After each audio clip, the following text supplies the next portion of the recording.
We are Baltimore. We are MC.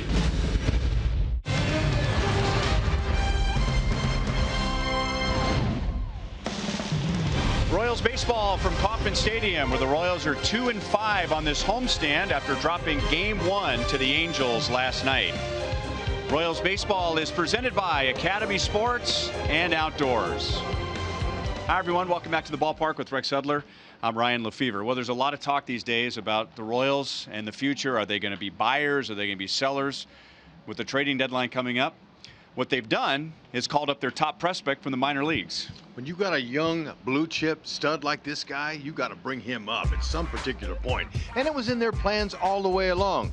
Got nice hands. He's a shortstop, but when you have that kind of athleticism, you can play anywhere on the diamond. Switch hitter, he's got a little bit of pop, but what's impressive, Ryan, is his steals. He's young and he's got fresh legs, and that's exactly what the Royals need. And Ned Yost talks about how he's going to use Raul Mondesi. Dayton and I talked about this the other day. It was just, time to bring him up. Our plan going into spring training was let him, play half a year and have him ready to come up if needed. And, we've been getting spotty offensive production out of that second base spot. And we know that he's a tremendously rangy kid, has tremendous range, strong arm, good athletic instincts, and just let him go play. That's right. Don't have to carry the team. Just let him go play. And when you have that kind of talent, those skills will show. He will take Whit Merrifield's spot on the roster. Whit is on his way to AAA, but the Royals expect him to be back here pretty soon. All right, so the Royals last night were only able to score 2 runs against the lefty Hector Santiago. It's another lefty tonight. Tyler Skaggs comes off the disabled list and pitches for the Angels.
In almost exactly 2 years after having Tommy John surgery in August of 2014.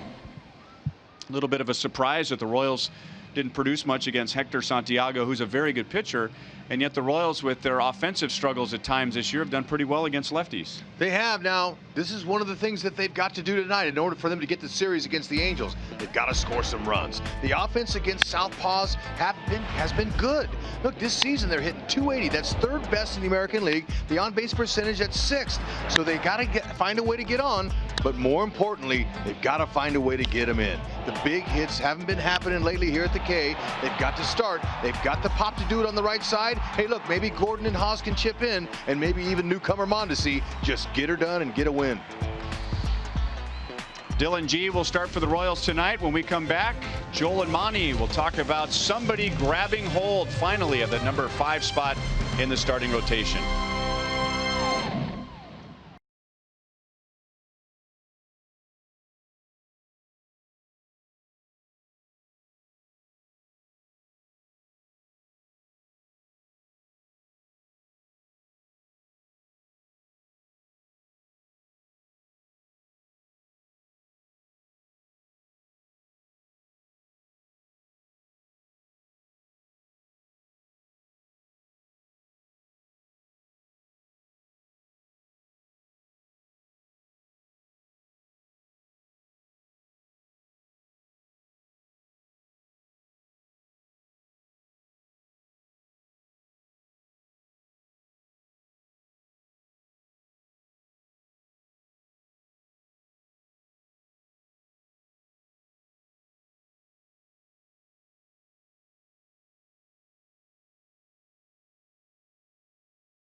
Here at Kauffman Stadium as Raul Mondesi set to make his regular season debut. We saw him in the World Series up here. Joel Goldberg, Royals Hall of Famer Jeff Montgomery. We know this much. Dylan G is going to have some great defense behind him. Mondesi is a very slick fielder. Now the question, Monty, is how does Dylan G do in his 6th start? Because in the rotation, his ERA has been over 5. In the bullpen, his ERA has been in the 3s, and usually, Monty, you see relief pitchers with more strikeouts. But this guy has a higher strikeout rate in the rotation, but more hits. What do you make of it? Well, it's really more of a reverse split thing that sometimes is very difficult to explain. I think when you look at his strikeouts, hard to explain why he has more strikeouts when he's throwing more innings, but for some reason, that is the case with Dylan G. With regards to the hits, I think I talked with Dave the other day. I talked about the dominance, what he needs to do to be a dominant pitcher. He said he really needs to just use all of his pitches. He doesn't have that one dominant pitch to go to in a big situation, but that quality mix down in the strike zone is really what Dave Island is looking to see from Dylan G tonight. So more strikeouts as a starter, but also a higher hit rate. They need him to give the team a little bit of stability tonight, allow this offense to try to get going and not be playing from behind. And when we come back, we'll talk about that, because the first inning has been problematic of late for Royals pitchers. Stay with us here on Fox Sports Kansas City.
till first pitch. Keep your team in the game. That's the goal for Dylan G, beginning with the first inning. As we see in our Academy Sports and Outdoor leaderboard, it is not a leaderboard the Royals want to be on, but the reality of it is they have struggled to pitch in the first inning. That has been a problem lately. 72 runs allowed, tied with the Reds for most in baseball.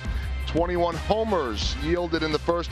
That is the most. And last night, no homers in the first, but Ian Kennedy allowed 4 runs, and the Royals once again were playing catch-up. We'll see if they can get this one tonight. First pitch coming up next.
Pleasant at Kauffman Stadium for the Royals and the Angels. The Angels took game 1 last night, winning 6-2, and that's what they've averaged in the month of July, and we're almost done with July.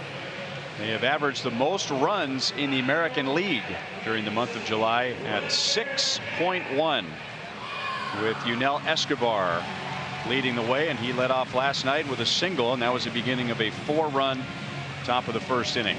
That was against Ian Kennedy. Tonight they face right-hander Dylan G.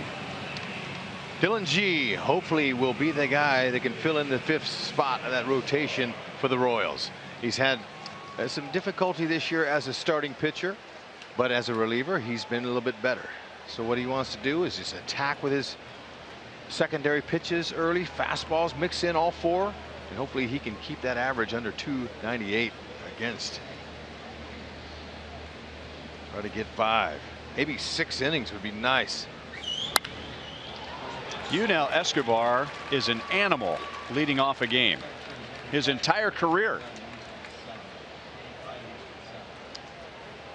His average coming into tonight was .363 leading off a game. On base percentage about .420 leading off a game. That's his career, but this year he's done even better than that. He's hitting about .390 when he leads off a game, and an on-base percentage of about .430. He's never seen a fastball he didn't like. This guy was aggressive last night. He's aggressive again tonight, and I wouldn't be throwing him any fastballs if I didn't have to. He might want to start treating that Escobar like the Royals Escobar. Yeah, man.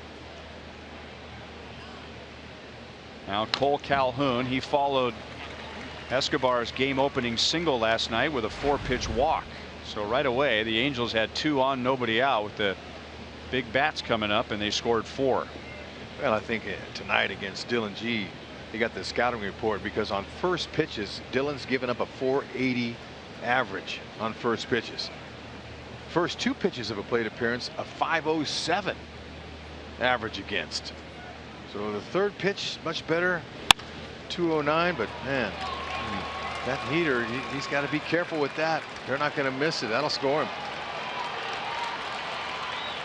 Wow, another first inning run.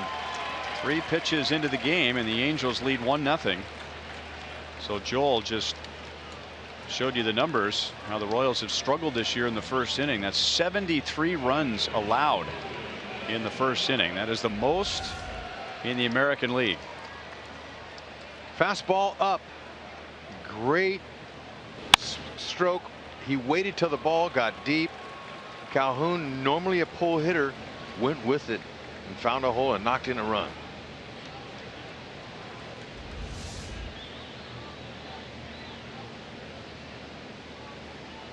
Runner at second, nobody out to Mike Trout. And that's a fastball for a strike. Mike Trout walked 3 times last night and was 0 for 2, and both of those outs were fly balls to the warning track in right field. Trout, 1 ball and 1 strike. Trout has a great inside out swing, loves to drive the ball to right field, and in this situation with nobody out, this is what he's going to try to do. Move Calhoun over and in with a ball to the right side. Now, he not necessarily has to do that because he's got plenty of pull power as well, but he knows the game and he understands situational hitting here.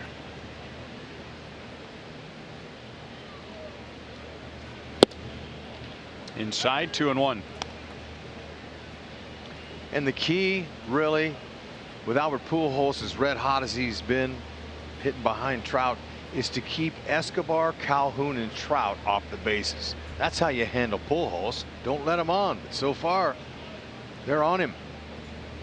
Pujols has 16 RBIs in his last 8 games, and for this month, Major League leading 26 RBIs. That's the reason. Escobar has got a .372 on base percentage. Calhoun, .393. Trout, .432. When you got guys ahead of you on base like that, there's going to be plenty of ribby opportunities for Albert. Still 2-2. Got to be able to keep those guys off the base if you can, because you know Albert's going to hit. Our Kubota power stats, and here's where the Angels rank in the major leagues in the month of July. Most runs per game, second best batting average, second best on base percentage, and second best OPS.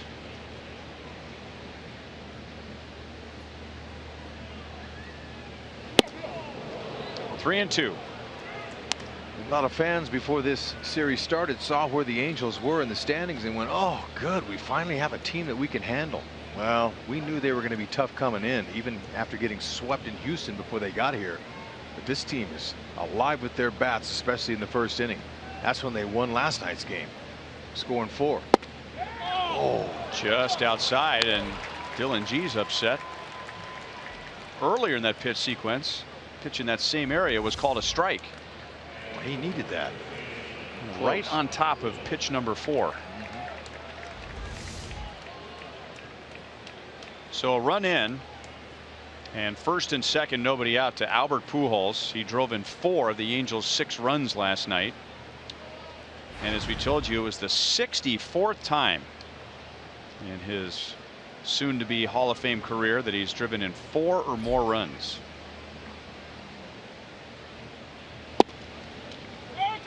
Dave Holtzman did some research. Babe Ruth and Lou Gehrig have the major league record. They both had 100 games where they had 4 or more RBIs. Man, wow. That's raking. He's hoping to put Pujols in the lane. That would help him a lot here. Nobody out. Albert's grounded into 14 double plays this season. G in his 62 1/3 innings has induced 4 ground ball double plays. And to add to your point, the Angels have hit into more double plays than any team in the major leagues. Perfect. Roll it up.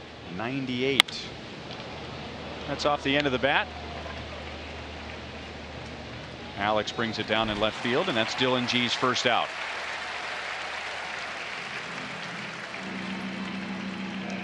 Royals defense sponsored by Ford. Raul Mondesi The fourth rookie up here as a position player. Started at second base. He's played there before, but he's mainly a shortstop. Ned Yost looking for a little bit more offensive production. They know he can field. He's got good range to his left and right. Quick, good feet, speed. #1 prospect in the Royals organization. Hoping he makes a difference. Nava in the air to left center. Paulo Orlando started back and comes in to make the play, and now 2 down. All right, so somebody says, well, if you can play shortstop, you can play second base, and your answer to that would be? Believe it, because it's an easier throw crossing the diamond. It's much easier, especially on the routine plays at second base, and the fact that there's nobody coming after you to take you out in this modern game this year. So he doesn't have to worry about not seeing the runner. When it's shortstop, you can see the runner coming in on a double play, but no longer is there a contact rule. So it's a lot easier to play second base than shortstop, in my opinion. 2 down to Simmons, and that's a little bit outside. That's a good point, because I had heard people say that was not necessarily the case because of what you just described. Just your perspective on a runner coming into second base. The shortstop, you see it. The second baseman, they're coming in at your back. So now's the time to be breaking into that position, and that ground ball ate up Mondesi, but he recovers and almost threw out Simmons, and he'll be hit with an error. That was a tough hop. Oh man, look at it. And I don't know where it got him, but we'll have to see a replay. That ball was smashed. First ground ball hit to you in the big leagues. E4, and that's a tough error. That's a tough error. It sure is. But you know, he stayed with it, gloved it. You can see his quick hands there, and I'm sure we'll see plenty more action from this youngster. Defense is really his strong suit. If you like to score the game with us, you might want to write E4 in pencil. Very tough chance. And now G-Man Choi, and he takes a fastball inside. Positive thing is he kept it in front of him enough to where it didn't score the run. Calhoun. That's all you want there. I mean, sure, you'd like to get the out and get out of the inning, but man, just to knock it down was good enough. Good change up, and it's 1-1 on Choi. Calhoun is at third. He drove in Escobar with a double. Trout at second. He walked. And Simmons on with what is currently scored as an error. But I would not be surprised before the night's over that's changed to a base hit. Oh, wow. I would imagine somebody is working on that upstairs as we speak. It's possible. Now, Choi is 0 for 11 with runners in scoring position this season. Maybe Dylan G could keep him right there.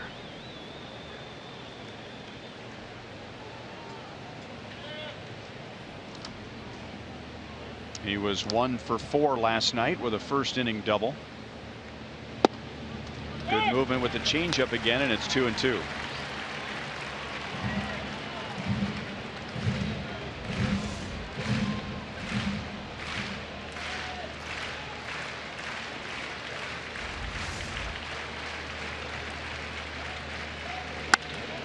Lined right to Cuthbert at third. So Choi remains hitless with runners in scoring position. And Dylan G works around the air and gives up 1 run in the top of the first.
Hoon double.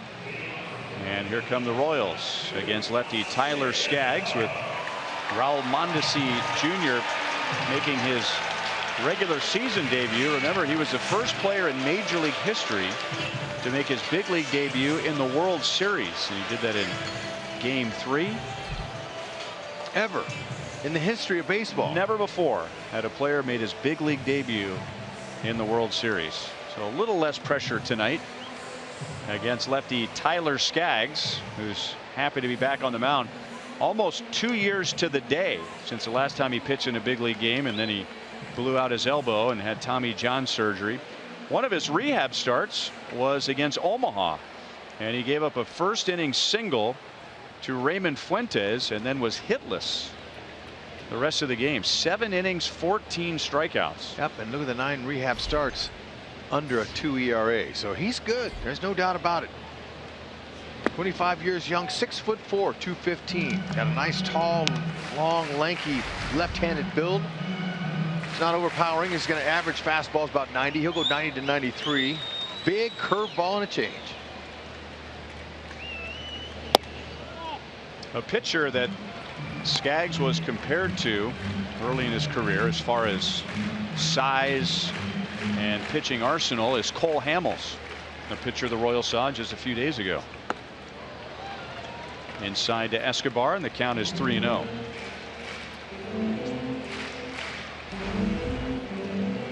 Born in Woodland Hills, grew up in Santa Monica, California.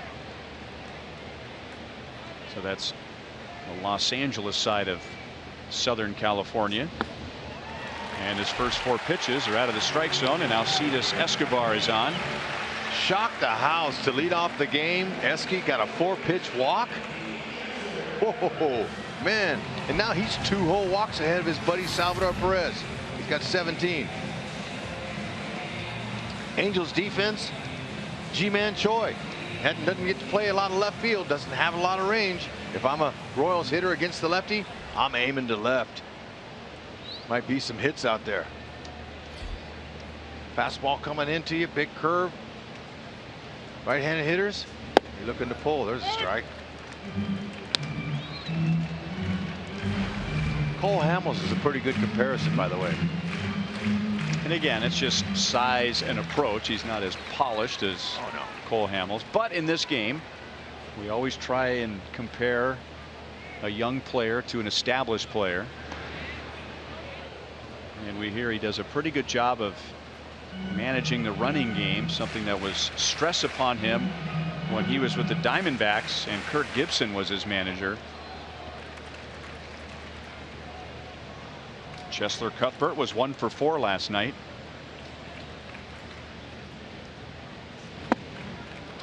And he takes low, 1 ball and 1 strike. Well, you know, he's just having an average move over there to first base as a lefty is an above average move because he's facing you. Now that guy there, radio broadcaster, former teammate of mine for 2 teams, 8-time Gold Glove winner, had a great pickoff move, and he had a wonderful step off move. So if Skaggs was like that, we would tell you. But nothing real special, but he's going to make sure he holds the runners tight. How old is Langston these days?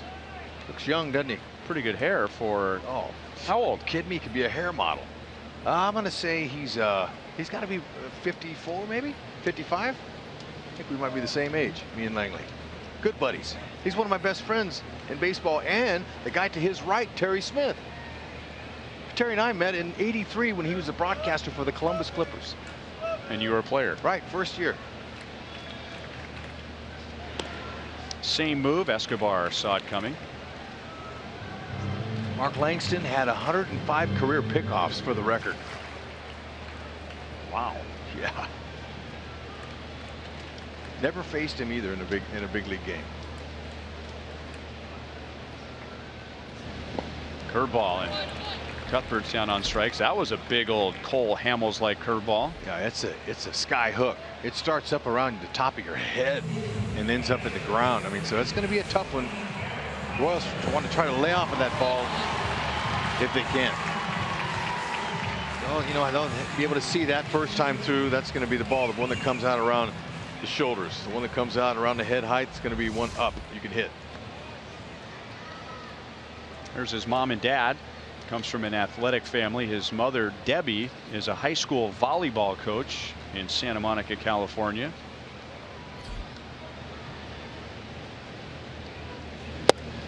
Fastball at 94 against Eric Hosmer. Hosmer was on twice last night, once with a bunt single, and then he scored on the Perez home run, and then in his next plate appearance he walked. You know, the shot of his parents there, you could tell Mom wasn't nervous because he's already pitched in the big leagues. It's not his debut. We've shown so many rookie parents that are in the stands, and you can just tell by looking at them how worked up they are, but they've been there and done it. But they're excited for him since it's been almost a couple of years.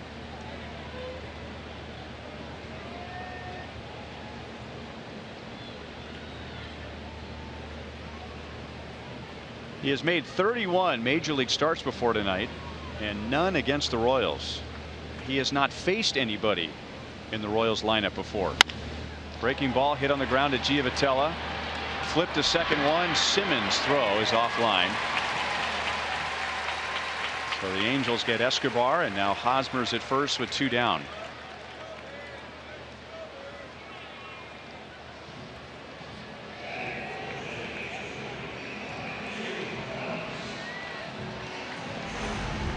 And up comes Kendrys Morales. He was the biggest out for the Angels last night. Biggest out for starter Hector Santiago. The Royals had very few scoring opportunities. Salvador Perez hit a 2-run home run in the 4th inning, and then the Royals loaded the bases with 2 outs in the 5th, and Santiago was able to strike out Morales to end the inning. And from the 5th through the 9th, the Royals had 1 base runner, and that was a walk. So that was, for all intentions, the end of the game offensively for the Royals. Sure was.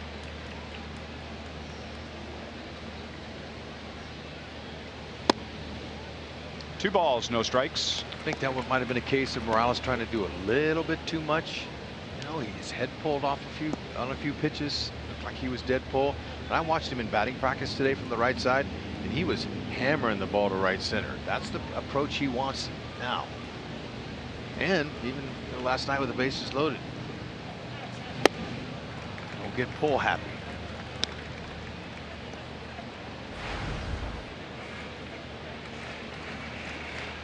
This has been his stronger side of the plate all season.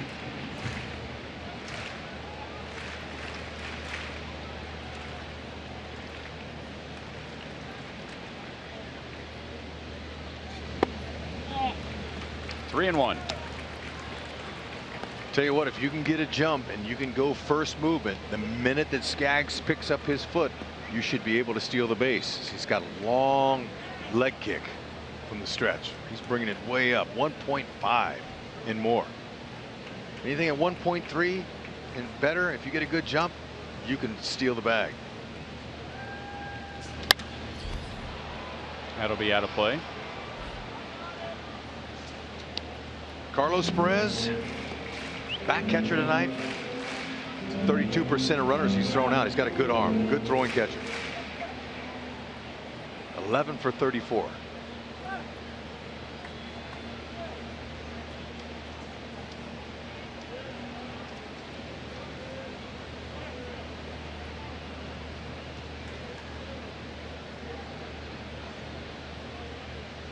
Hosmer runs, and Morales takes a curveball for a strike.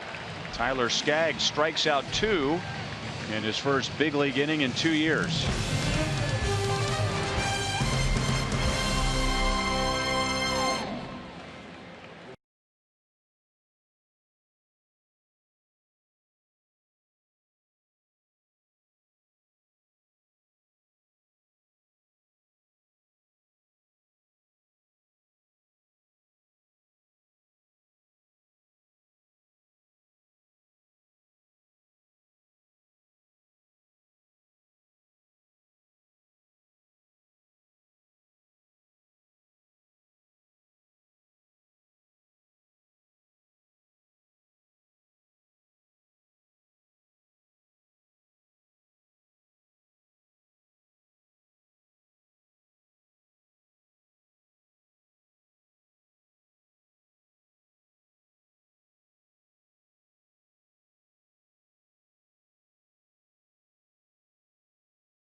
Thoroughbred Ford. Ready for a great deal on a new Ford? It is time to go to Thoroughbred Ford. Great night to be outside. 84 degrees. Good sunlight for a selfie. 1-0 Angels. Cole Calhoun. 3 pitches into the game. Doubled in Yunel Escobar to give the Angels the lead. Now the number 8 hitter Carlos Perez. 1 ball and 1 strike against Dylan G.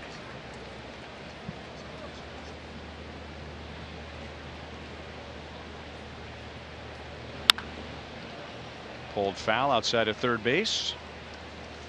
1-2 on Carlos Perez, who was 1 for 3 last night. He drove in the 4th and last run of the Angels' 4-run first inning against Ian Kennedy, who pulled things together after the first inning.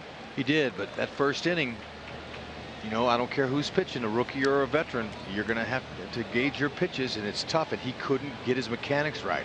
He wasn't staying behind the ball. He was flying open with his shoulder. He was out front. His arm slot was messed up until he was able to get it right. And unfortunately, they got 4 on it. Perez gets a hittable pitch on 1-2, and he's on with a leadoff single. We were talking about Mark Langston last inning, and I got a chance to be here in the booth this afternoon, and the two of you were talking about struggles in the first inning. And there have been 100 theories over the years about how to get a pitcher through the first inning, a pitcher that has a history of struggling in the first. And he said something to you that was something that was interesting to consider. And he said it doesn't matter if you're a rookie, a veteran, an all-star, a mediocre pitcher. A starter is most vulnerable in the first inning because you can do whatever you want in the bullpen warming up, but you can't simulate a guy with a different uniform standing at home plate and 30 or 40,000 people watching you when you get on the real mound. And he's got a wood bat in his hand. And so then I said, well, then what do you do?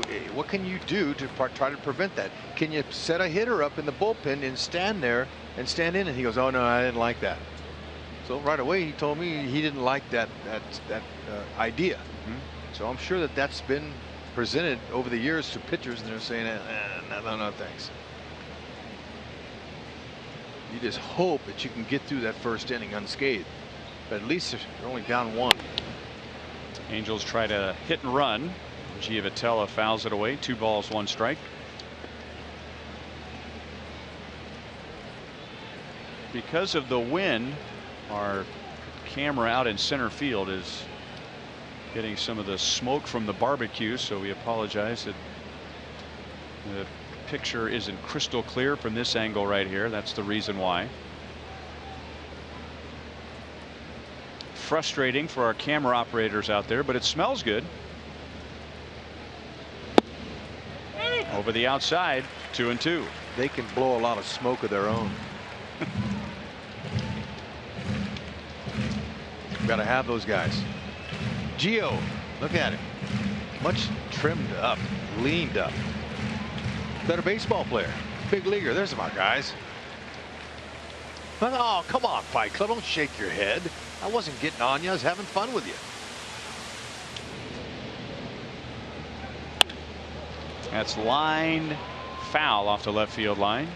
Still 2-2 on Giavotella, who had 2 hits last night and a run scored.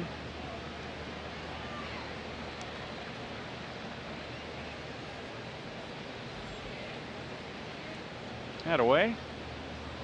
Look at that. He's got an iron grip on that souvenir baseball. No way Dad's going to pry it away from him. That's good.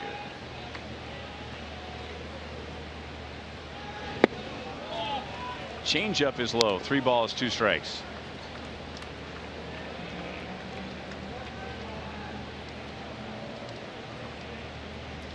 Now we'll see how confident Mike Scioscia is that Giavotella will at least make contact, and will he send Perez on this 3-2 pitch? Perez has a very small lead. Strike him out, throw him out. He is going, and a soft liner to Mondesi, and that'll be an easy double play. Or Line him out, throw him out. And a much easier second chance in the big leagues for Mondesi. He'll take that one. Couldn't have thrown it any easier to him. There you go. Now with nobody out, the chance to break over, have a decent inning there. Scioscia took the gamble of moving the runner with nobody out. A lot of managers won't do that, but Scioscia's more aggressive with his runners and hitters. Slider for a strike to Escobar. He swung at the first pitch of the game and single to left. 2 pitches later, he scored on the Cole Calhoun double. 1-1 to Escobar.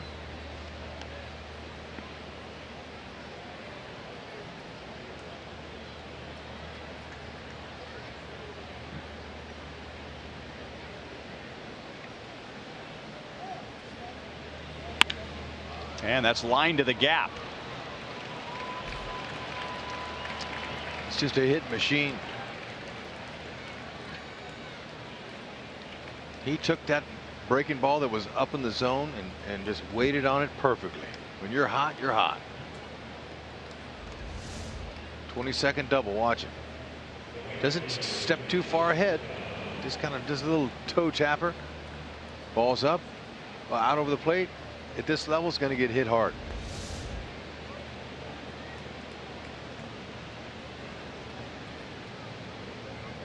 And now for the second time in 2 innings, Cole Calhoun has an opportunity to drive him in. Salvador Perez sets up inside, and the pitch is over the inside corner. Dylan G tried to pitch Calhoun away in the first inning, and he went with it. He doubled up the left field line.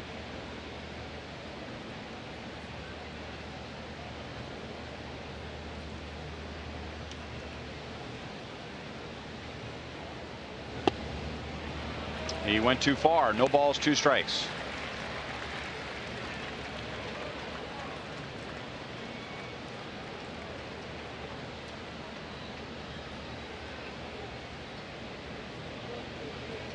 Pitch count is an issue in the early innings as Dylan G is coming up on 40 pitches.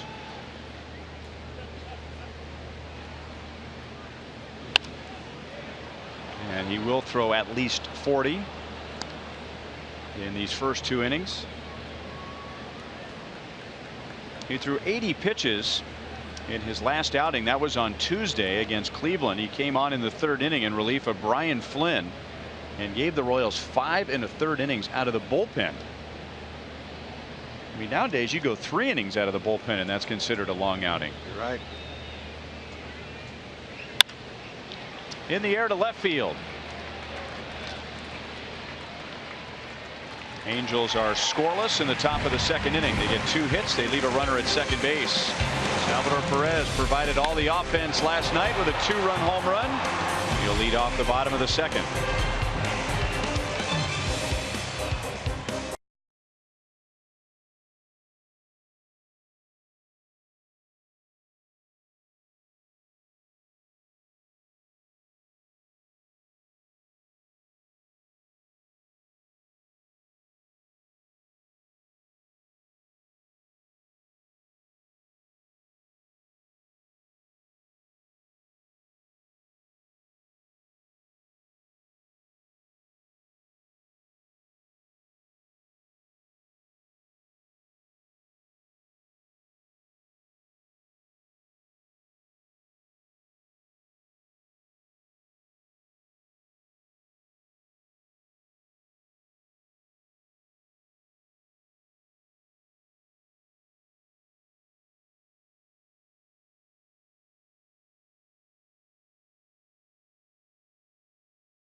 Bottom of the second inning. Salvador Perez, Alex Gordon, and Paulo Orlando coming up against Tyler Skaggs.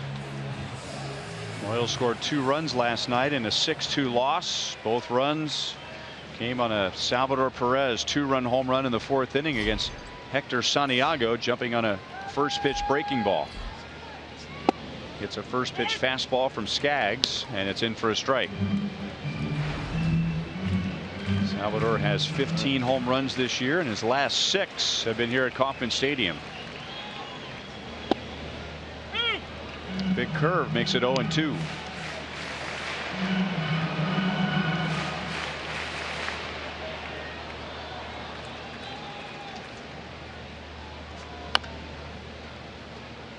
Pulled foul. Get an opportunity if he doubles up with that curveball and he throws one for a strike. The other one, you can be looking for it. You can time that pitch pretty well, but it's got to be up. It's got to start out of his release point way up tall. And when he lets go of it, if it starts out around your head, you can pick up the rotation. You know it's going to be a good meaty pitch to hit.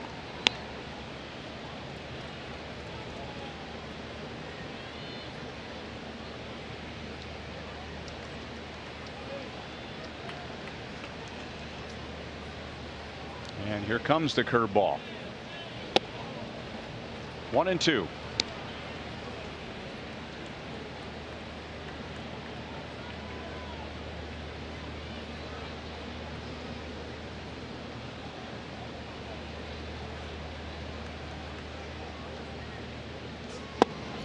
Fastball just outside. 2 balls, 2 strikes. I think Salvi wants the breaker. I think he's waiting for the curve. Ooh, man, that's firm.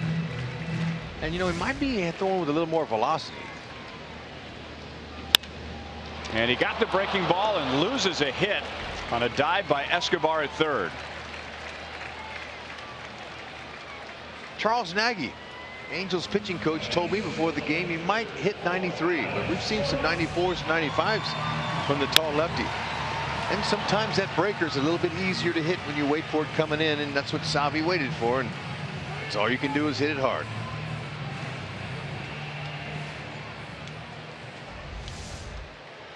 There's Charles sitting next to Soch. Mike Scioscia.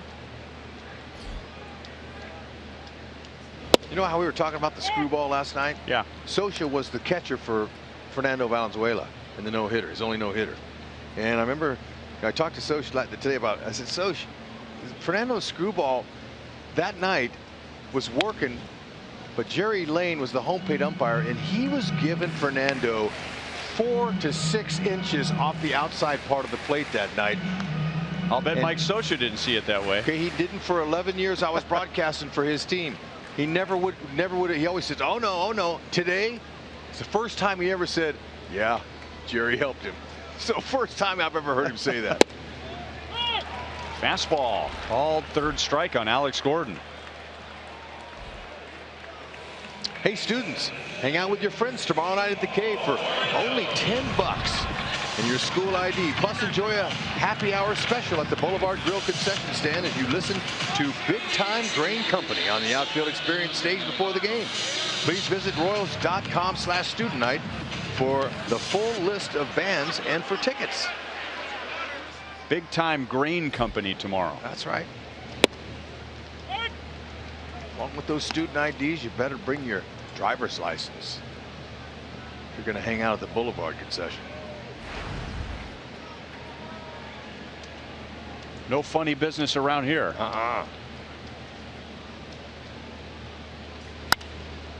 Slash foul by Paulo Orlando, and it's 0-2.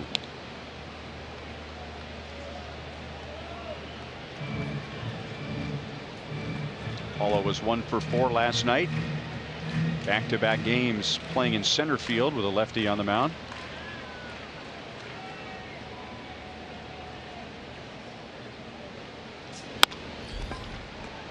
Right out to Giavotella, 3 up, 3 down. Skaggs gets Perez, Gordon, and Orlando. 2 in the books. The Angels lead 1-0.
Royals baseball is brought to you by Ram. Find your summer of fun with great deals at the Ram Summer Clearance Event.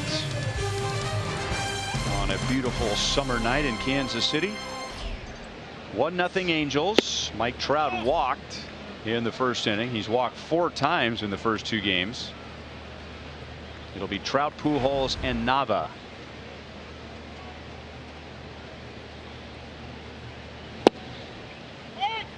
One and one.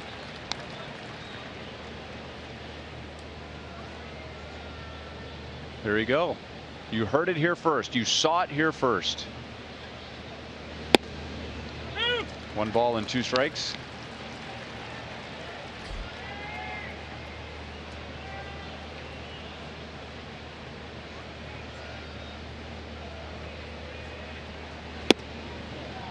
Cutter's a little bit high. 2 balls, 2 strikes. Now that's right out over the plate. I know a lot of hitters would love to see that pitch again. That's right down the middle. Up. Trout a better low ball hitter. But now watch him now in the Astros series before they got to the K. There he was on the left. Look at how closed up he is. He's closed there. Now look where he is here. His hips are open. That means he's going to be able to open up his hips quicker when that front step is back about 3 or 4 inches. There's the adjustment he's made. And he flinched like he thought he was going to be called out right there. I believe so too.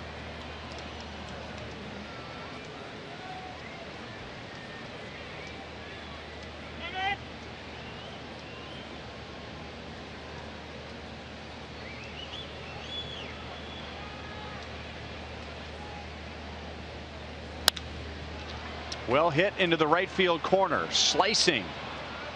Foul.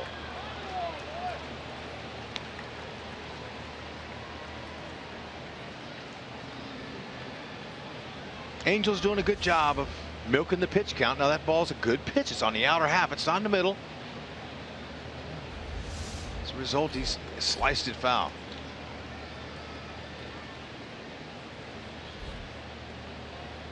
Choking up on that bat.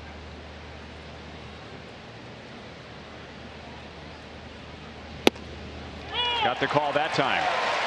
So a couple of pitches ago, it appeared that Trout thought he was going to be called out. He wasn't. And on basically the same pitch, Paul Nart calls him out on strikes. Well, I told you that 2 pitches before that was a good pitch. It was the same pitch. He didn't call it. Howard had a little bit of a hard time being consistent tonight. But G will take it. Slider for strike 1 to Albert Pujols. He flied to left field in the first inning.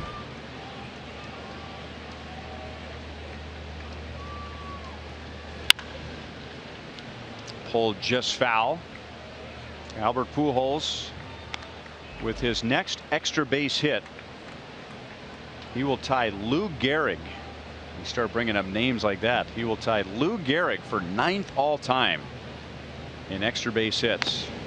1,190. Look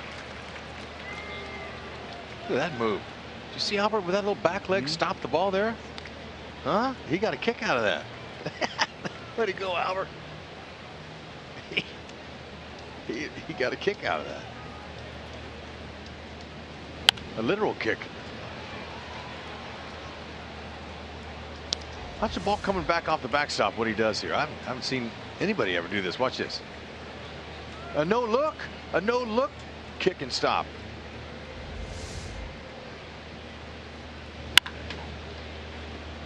Better pitch him away. He's sitting on that middle end. And doesn't that look uncomfortable? His start at times, you know, he holds his hands like his wrists in an awkward position. On an 0-2 pitch, he singles to center field. I've always thought his entire stance looked uncomfortable. He's more upright now than he was with the Cardinals. He was in more of a deeper knee bend. And you got to have strong legs to get as low as he was. But you're right, the way he cocks those wrists, I mean, there is nothing easy about that stance. No, but just taking his hands right to the ball with 2 strikes, he was up there just looking to stay short on his swing and short to the ball, and he was exactly. He got a mistake. Knew what to do with it. High to Daniel Nava, the DH. He flied to center field in the first inning. I had a nice conversation with Albert before the game on camera and asked him about his upbringing here and his first Royal experience coming here as a kid, and we'll play some of that tomorrow.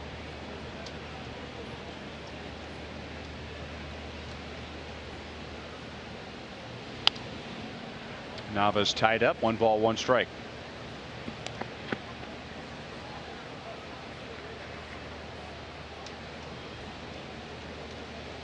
Albert Pujols was a 13th round draft pick.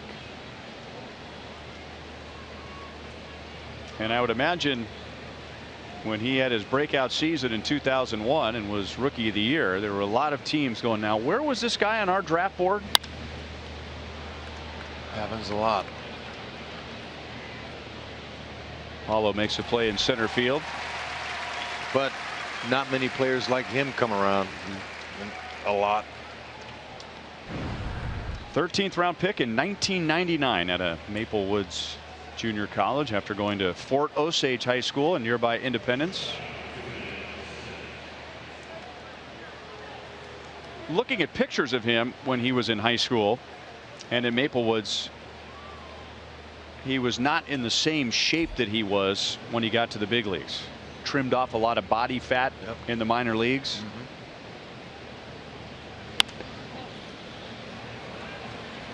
Salvador Perez was hit with that backswing. He's all right.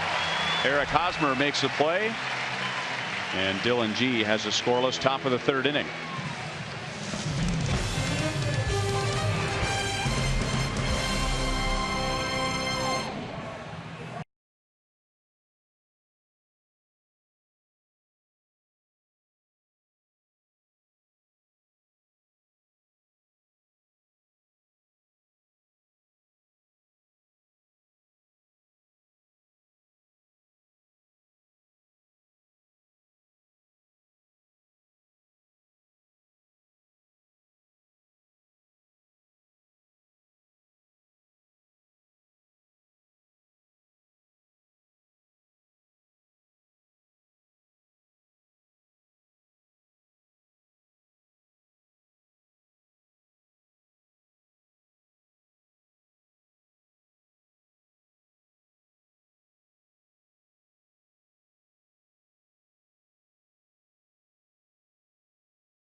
Calhoun's RBI double. Tyler Skaggs has 2 scoreless innings so far.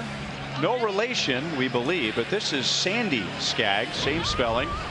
One of the longest tenured board members of the Mid-Continent Public Library, serving as both president and vice president during her 29 years on the board. Sandy has helped oversee the growth of the library system and construction of most of Mid-Continent Public Library's 31 branches in Clay, Jackson, and Platte counties. Sitting in the Buck O'Neil Legacy seat at tonight's game. Thank you, Sandy. Good work. All Skaggs night. Now we just need one of the players to come to the plate to a Boz Skaggs song. Remember Boz Skaggs? I do have a tune on my mind right here, but I'm not going to share it with the people because it's not proper for you to sing on the air. But he was good band, good guy, good band. Oh, get up a little bit. Right at it.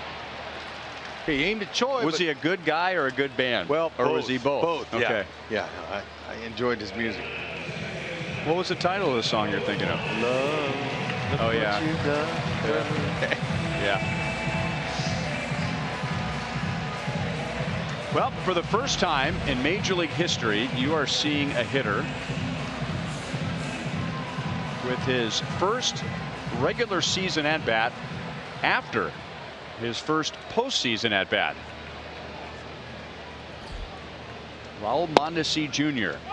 He struck out as a pinch hitter in Game 3 of the World Series against Noah Syndergaard. Had a nice little battle until Syndergaard struck him out.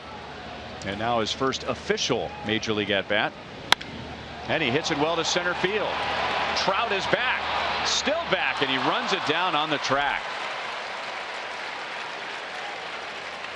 Ooh, not bad. He gave it a ride. Yeah. And he'll get a nice round of applause for that beautiful swing, man. Nice and short, compact. Too bad he didn't get underneath it a little bit more. It's a changeup. He was on it. Good head position. Nice swing. Trout had to get on his horse.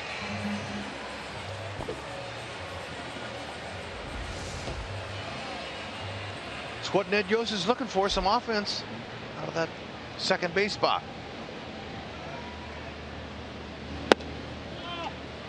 Changeup is down and away to Escobar. Whit Merrifield was sent back to AAA to make room on the roster for Raul Mondesi, but Ned Yost more than once today made it very clear that Whit Merrifield is still part of the greater plan as the team moves forward, but he needs some at-bats, and as Ned put it, Whit just needed to go back to the minor leagues and hit the reset button. It's a good read. He certainly was a popular player here, and he's got a nice future ahead of him. Skills that he has, the multiple positions he can play, the speed, his ability to bunt, hit and run. He can do a lot of things. 2-2 on Escobar. As the league was adjusting to Merrifield, they were working more breaking balls in on him, and he was swinging at him, getting aggressive, and he needed a reset.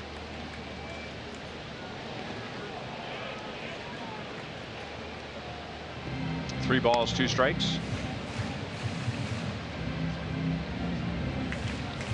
So pretty impressive when you think about how hot he was early on, that even with the struggles that he had in the last few weeks with the Royals, that he still leads all players with 57 hits over the 55 games that he played. Yeah, he didn't do anything wrong at all. But you know, when players get demoted, they automatically feel like they didn't do what they were supposed to do. But you know, in Whit's case, he needs to keep his head up and go down there and be proud of his accomplishment first time through.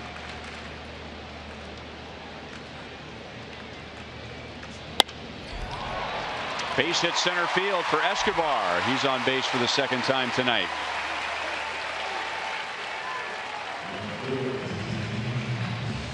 And that's the Royals' first hit against Tyler Skaggs.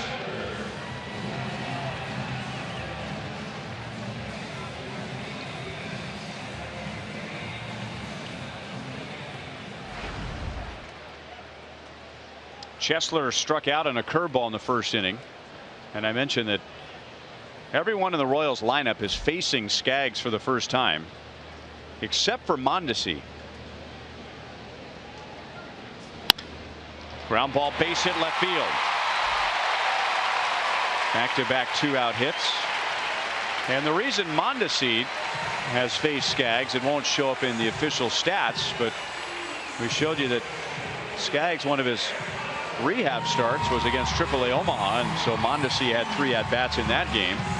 So here he is playing in his first Major League regular season game, and he probably had some of the veterans coming up to him and asking him, hey, what did you see when you faced this guy? And that really helps when you're battling nerves in your first game, and you're thinking, you're looking at your opponent, and you're saying, hell, oh man, I can get this guy. I just faced him. That helps you. You're like, okay, I'm gonna get him. He almost did.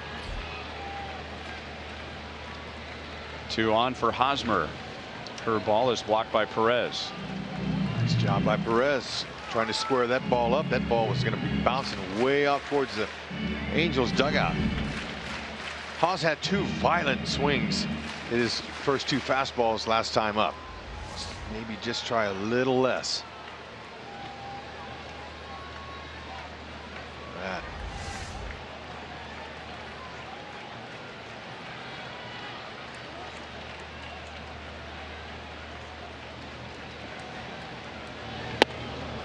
2-0.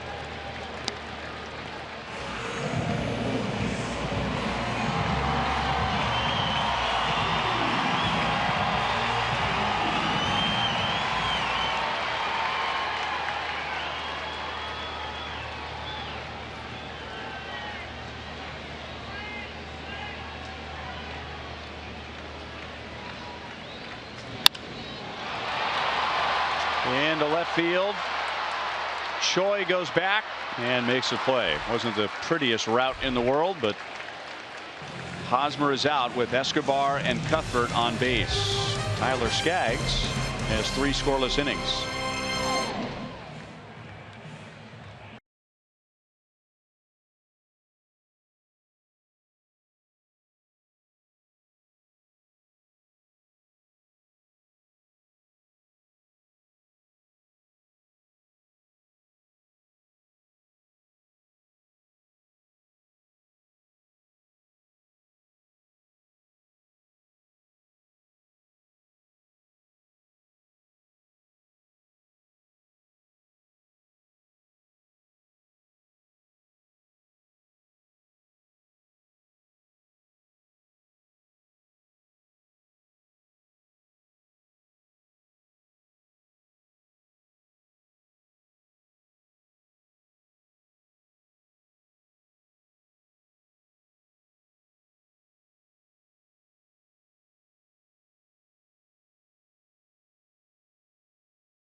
With a hit in the last inning, but Royals still scoreless. Our Honda most trusted players.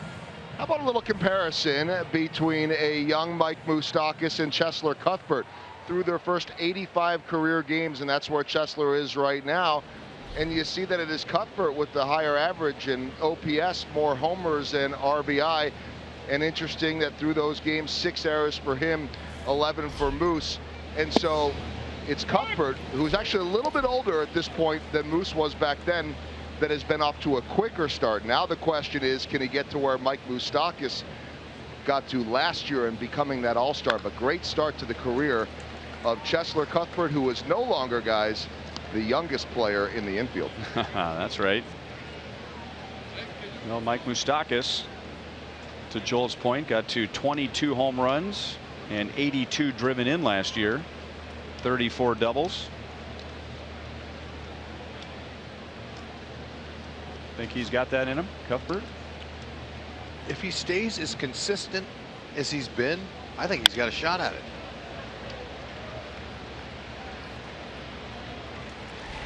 Choi flies out to left field. He is 0 for 2. Depends on how the league adjusts to him, the pitching, the next half of the season. Our sprint trivia question for tonight. Name the 4 Royals to make their major league debut at a younger age than Raul Mondesi.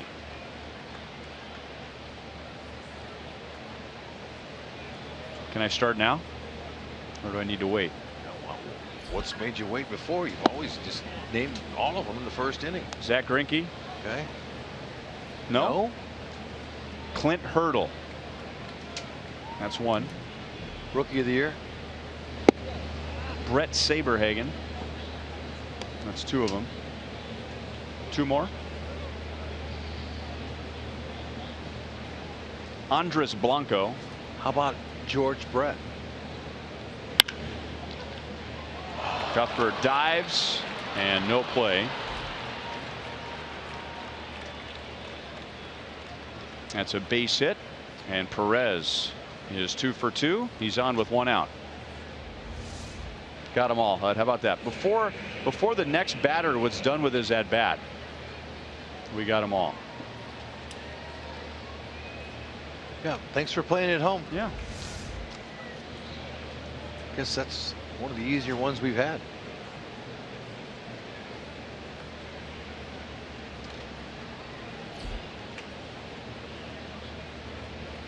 Johnny Giavotella with 1 on 1 out.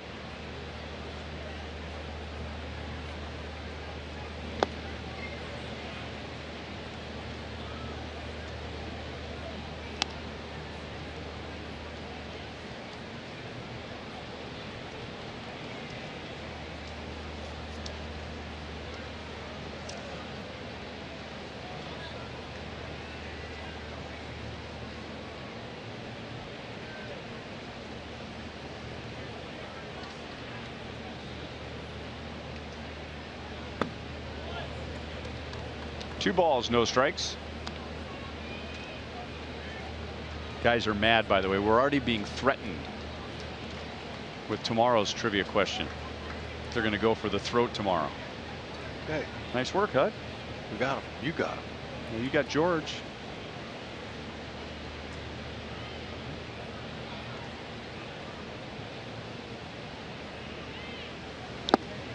Foul tip. 2 balls, 1 strike.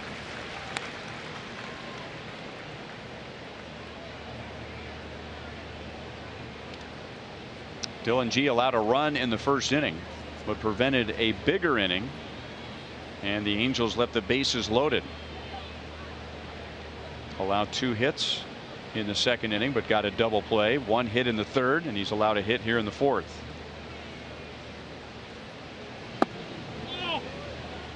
Too low, 3-1. Gio's always been able to hit. Stays in the middle of the field. Pull anything soft. He's fighting for his life. Always playing hard. There's always someone looking to take your job, though, so you have to be on high alert. Continue to work. 2 on, 1 out. Fans, don't miss out on great Royals tickets at a big discount. With the second half saver packs, you can choose any remaining 3, 5, or 7 Royals home games, including matchups with the Yankees, Blue Jays, and Indians, while saving up to 30% off the regular dynamic price.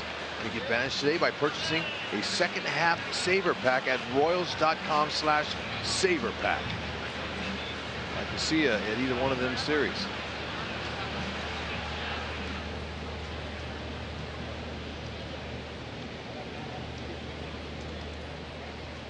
First and second, 1 out. And here's Yunel Escobar, who singled and doubled and scored a run, and he did all that in the first 2 innings. He's due for a lane ball. He leads the team with 18 ground into double plays. Got a glove on it, and now no play. See, if that ball gets by him, Mondesi is waiting at second base and would have rolled it over.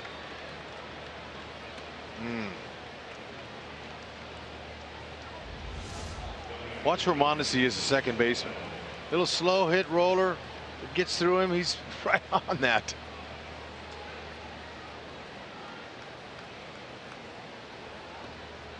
And for Escobar, he's going good. Third hit. So they're loaded up for Cole Calhoun.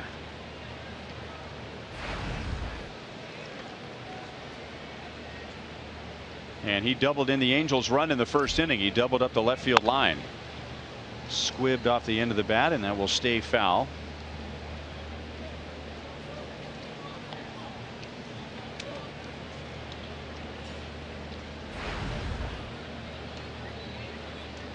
The Angels, with 1 out in the 4th inning, have already had 10 base runners by way of hit, walk, or error. This season, Calhoun's hit .571. 4 for 7.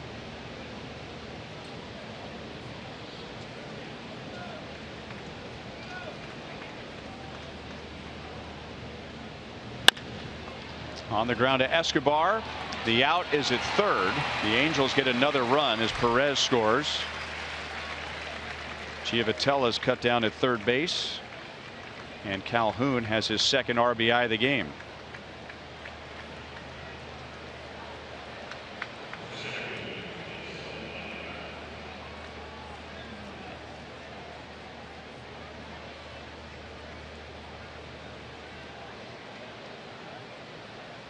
And now 2 on for Mike Trout.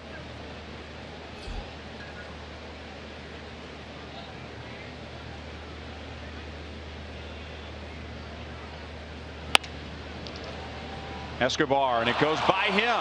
He got caught in between hops. The Angels, Escobar scores. Calhoun goes to third to make it 3-0 Angels. Very rare that you're going to get a ball hit that softly off the bat of Mike Trout. And it was a changeup and hit right in no man's land, right in front of Escobar, and it stayed down. It's a tough chance here. Watch this. Stays down. You don't know what to do. You'd like to try to get yourself in position to block it and stay in front of it, but the ball hits and stays down under his glove. And I think the official scorer understood how the difficulty of that play, and so they're going to give him a hit.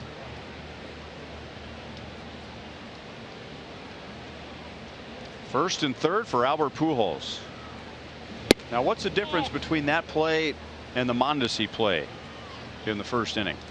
Well, the Mondesi one was play, a hit, one was an error. Right.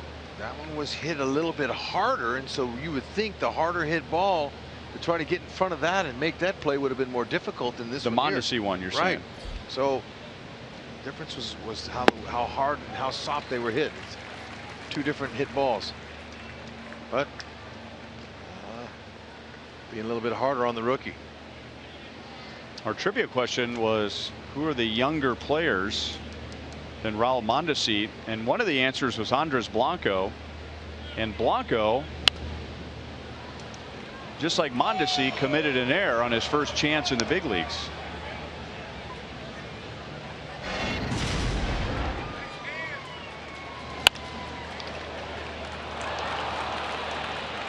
Now that's an error. And the one to Escobar is ruled a hit. Paulo Orlando goes into right center field. He'll retire Pujols. The Angels get 2 in the 4th inning. RBIs for Calhoun. He has 2 tonight. And Trout.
Two more in the 4th. They won last night 6-2. How about this play, Hud? Oh, that's a candy fly ball from a future Hall of Famer, and Joel didn't even make an attempt. I'm gonna let Monty off this one. Joel, that's an error. Come on. Give me some effort. Well, to steal a line from Ryan, Monty and I have 304 combined saves in the big leagues, first of all. And then the look up afterwards was not to the sky thanking God that we didn't die, but it was looking up at Mark Gubicza, who was completely all over us well before you were. As he should have been. Yeah. There he is, There it is. Royals Hall of Famer. Gooby was looking down on you guys, man. I like that. Gooby, get him. Well, he's really tall. We've had a back-to-back series with Royals Hall of Famers in the visiting TV booth. Steve Busby broadcast for the Texas Rangers, and sitting next to Mark Gubicza is another Royals connection. Not Tom Taylor, their traveling secretary, as Morales grounds out to Johnny Giavotella. But there is Victor Rojas, who is the son of Royals Hall of Famer Cookie Rojas.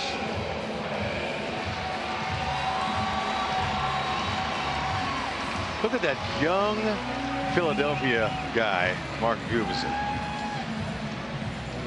Look at that guy. He had an arm, man. He could fire. What a wicked slider he had.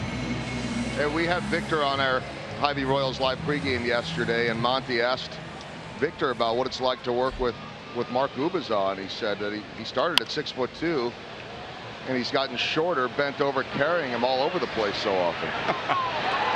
Pujols makes a play at the railing of the dugout suite.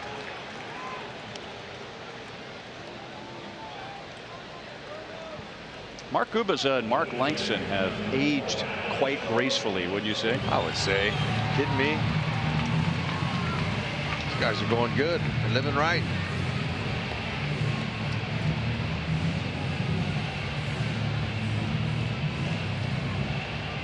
A lefty and a righty. He'd give Rusty Kuntz a run for the hair model. Langston would. Alex pops it up. Shallow center. And Simmons out from short to make the play. That's a 5-pitch 1-2-3 bottom of the 4th inning for Tyler Skaggs. His first start in almost exactly 2 years, and he's given up just 2 hits through 4.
Move to the 5th inning. Our T-Mobile greater coverage of baseball. Howie Kendrick, after a very slow start, has a 16-game hitting streak. His Dodgers are just 2.5 back of the Giants in the West. Danny Salazar, that's no surprise the way he's pitched against the Royals. And Melvin Upton Jr., formerly B.J. Upton, is now with the Toronto Blue Jays. He will finish this year with Toronto, and he's signed for another year. The Padres are going to pay the majority of his contract next season. So, as if the Blue Jays needed any more offense, that will fuel some speculation that the Blue Jays may not feel as though they can bring back either Jose Bautista or Edwin Encarnacion, who are both free agents at the end of the year. No, exactly. It wasn't just for this year, but it was for next year, as Elvin Upton Jr. is signed through next year too. So that's a good move for the Blue Jays, especially they got the Padres just absorb the money, and for Upton, all he had to do was walk across to the other dugout. I believe the Padres are in Toronto. How nice is that? It's kind of awkward, isn't it? It is. It's happened before, but it's a beautiful thing. And you don't have to take a flight anywhere across the country. You can just go ahead and join the team across, you know, get on the Blue Jays side and save your flight.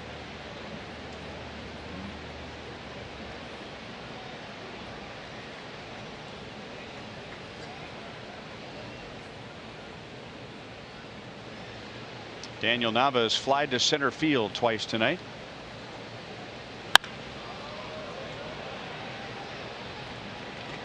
Brett Eibner waits for it and brings it down, one away.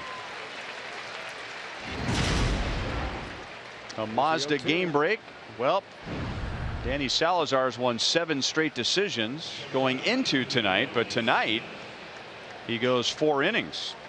Anthony Rendon hits a 2-run home run, and the Nationals lead at the Indians 5-3. He hung that curveball, didn't he? The Royals find themselves in 4th place coming into tonight.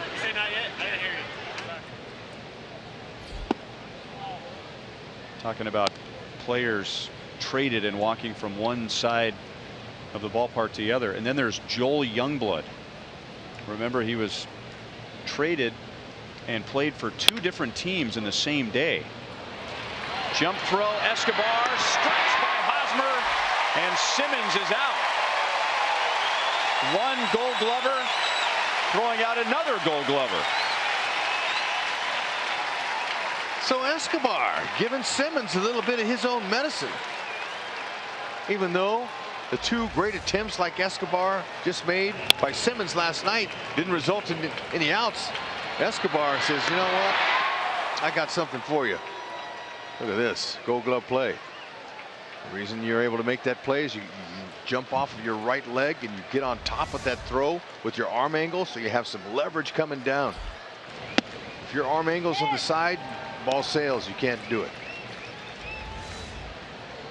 Top spin, watch him throw. It's left foot, stay on top, and quick release.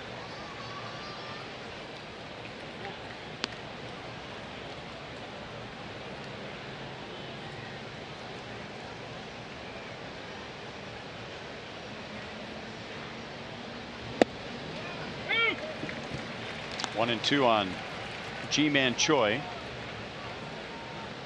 First of all, to get to that ball, then to be able to unload a throw in the air, and then to be accurate with it. And that's not a short throw. No, that's a long throw in a very difficult play that's not practiced. So let's see, if you're 90 feet from first to second, now we're talking about an angle here. What do you think about another half that distance, maybe another 45 feet to where Escobar is? He's, you know, he's on the grass. He's you know, 5-6 feet deep into left field. There's a cheerleader right there with great hair. So you're talking about running away from your target, getting to the ball, leaping in the air, and basically a blind throw. You don't have time to size up your target, and an accurate throw after all that, basically half the length of a football field. Yeah, maybe a little less, maybe a little more. When you break it down like that, it makes it even more difficult, and they'll take the quick inning here. Now let's get him some runs. Escobar would bat 4th in the bottom of the 5th inning.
Royals fans, experience a night of the undead at Kauffman Stadium on August 19th when the Royals take on the Twins for Zombie Night. Come dressed in your best family-friendly zombie attire and makeup, or wait and get your face painting at the Cave. Those who purchase the themed ticket package will receive a one-of-a-kind Royals zombie figurine. Get your tickets now at royals.com/themed tickets.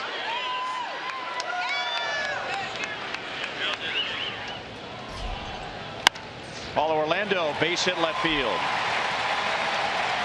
Only the third hit for the Royals. Second time they've had their leadoff man on. Paulo's 1 for 2.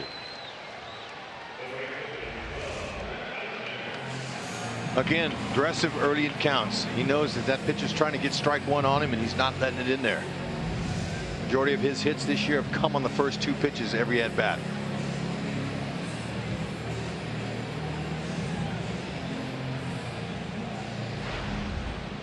Brett Eibner lined to left field his first time up.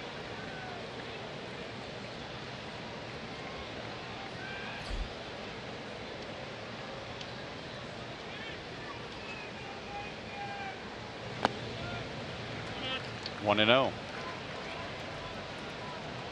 In the open of our show, we talked about the Royals offense versus left-handed pitchers. 3rd best average in the league and 6th best in on-base percentage. Now, it hasn't happened so far, but there's plenty of time to go here. Tyler Skaggs not on a pitch count, but he could go 100 pitches or more.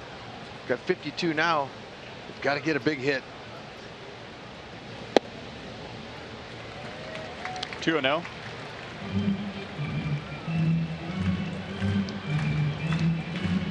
Or they could just bunch of singles together. Eibner hitting .346 coming into this game with 1 homer off a lefty. He's due. 2 balls, 1 strike. It's a good rip there.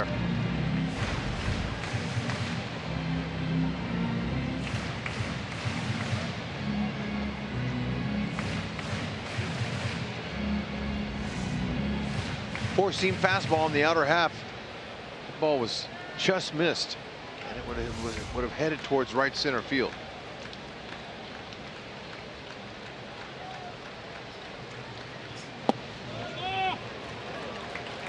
Three balls, 1 strike.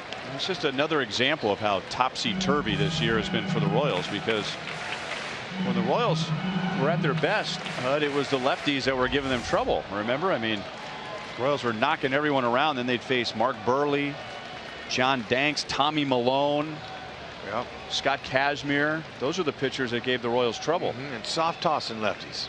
A lot of changeups. Ooh, man. Skaggs doing nothing but challenging Eibner.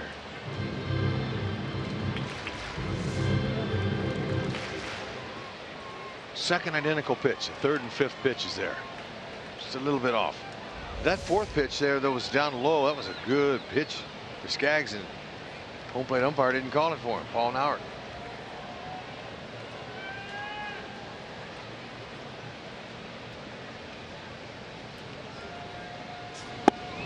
Great spot. That is a big league pitch right there. I don't know how upset Brett Eibner is going to be with himself there. Best he could do right there is maybe foul that away. Yeah, I mean, that was a good spot, but you know, you got to be anything close. Give yourself another chance. Just foul it off. Don't have to square it up. You can't, just like you mentioned, with that location, it's going to be hard to put that one in play. But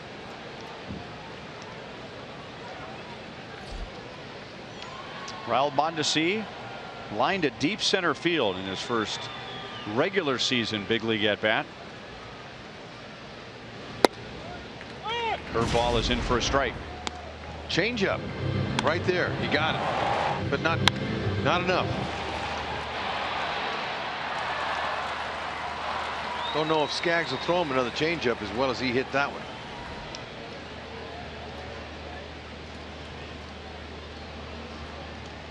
Hit that ball 410 feet.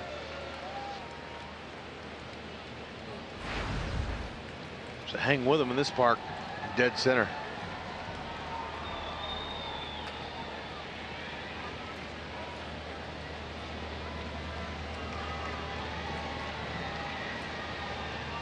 Orlando runs. The pitch is down and in, and Paulo stays on the bag and swipes second base.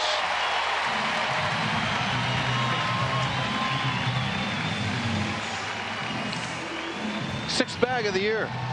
Very nice. Talked about that high leg kick, that 1.5 second delivery time home to a solid throwing Carlos Perez. And that's the difference. If you got any kind of speed with any kind of jump, you're going to rip the bag off. Nice to see it now. Mondesi can shorten up that swing, try to find a hole for his first big league hit. 1 ball and 2 strikes. Mondesi shared earlier today that he spent most of his time during his suspension in Arizona. He was there for extended spring training, played in a lot of simulated games to stay sharp. Suspended for using a banned stimulant, but the suspension was reduced. That doesn't normally happen. I think maybe even the first time. And eligible for the postseason because baseball recognized that he unknowingly used a stimulant as he takes down and in 2 balls and 2 strikes in an over-the-counter cough medicine. So there had to be some sort of consequence because he did take something that's banned, and yet after the investigation they realized that it was a mistake.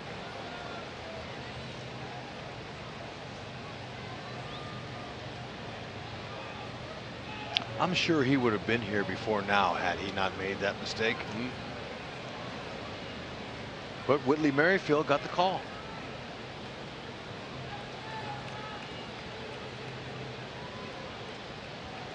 Mondesi will be 21 tomorrow. Still 2-2. It's a big good hanger there he almost got. How about that? Gave him number 27. His birthday's on the 27th. It's a nice number. It's better than number 56. Born in LA when his dad was playing for the Dodgers. His dad was the 1994 National League Rookie of the Year, but grew up in the Dominican Republic. Raul, his father, played parts of 13 seasons in the big leagues. 2 different builds totally. Senior was really thick. Just thick leg, strong legs, big torso. Totally different style. And his son is a shortstop, middle infielder, more athletic.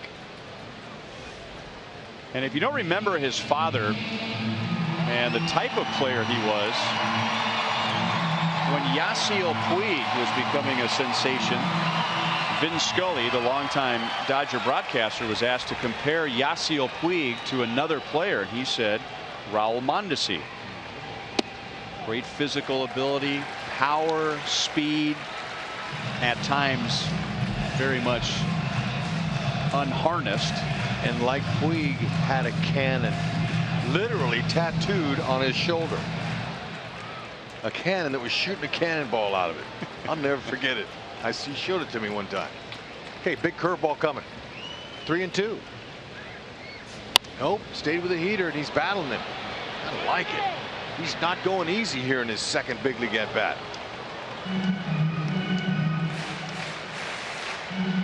Ninth pitch coming. Working. The more pitches you see, the more you foul off, the more confidence you gain. I thought that he might be throwing a curveball there, but he didn't.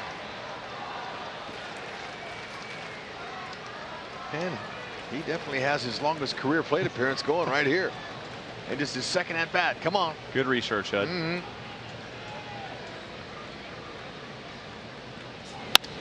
Goes the other way. Coming up for it is Calhoun. And now the Angels have a chance for a double play. And they get it.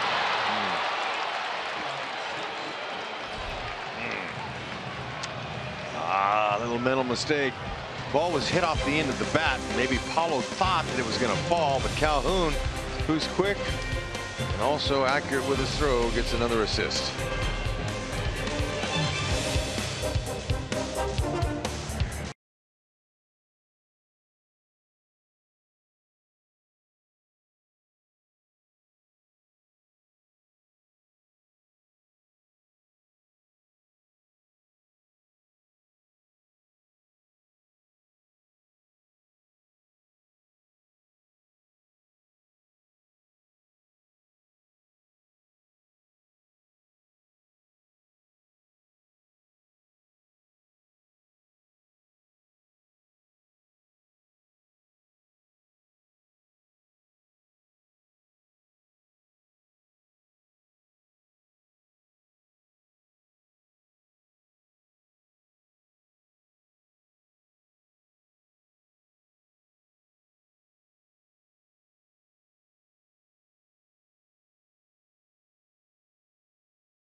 Single, a stolen base, but he was doubled up on the fly ball hit by Raul Mondesi, and the Royals send 3 to the plate in the bottom of the 5th. Here's our University of Kansas hospital injury report. Lorenzo Cain will begin a rehab assignment at AAA tomorrow night, and the Royals are 6 games under 500 and averaging 3.5 runs per game with Lorenzo Cain out.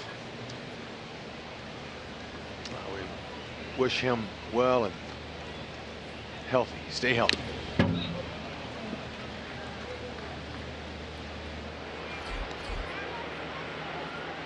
Chris Young warms up as Dylan G is coming up on 100 pitches.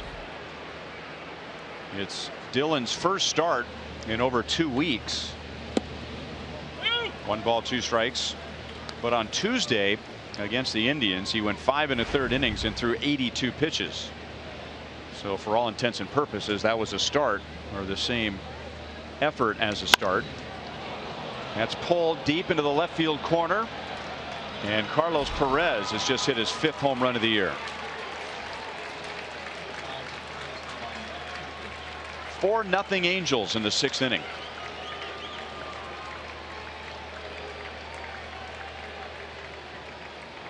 He hit that on the sweet spot of that barrel, and he knew it. Our Jeep drive of the game was nice and easy, and you could tell by the way he hit it, the way that ball jumped, that it wasn't coming back.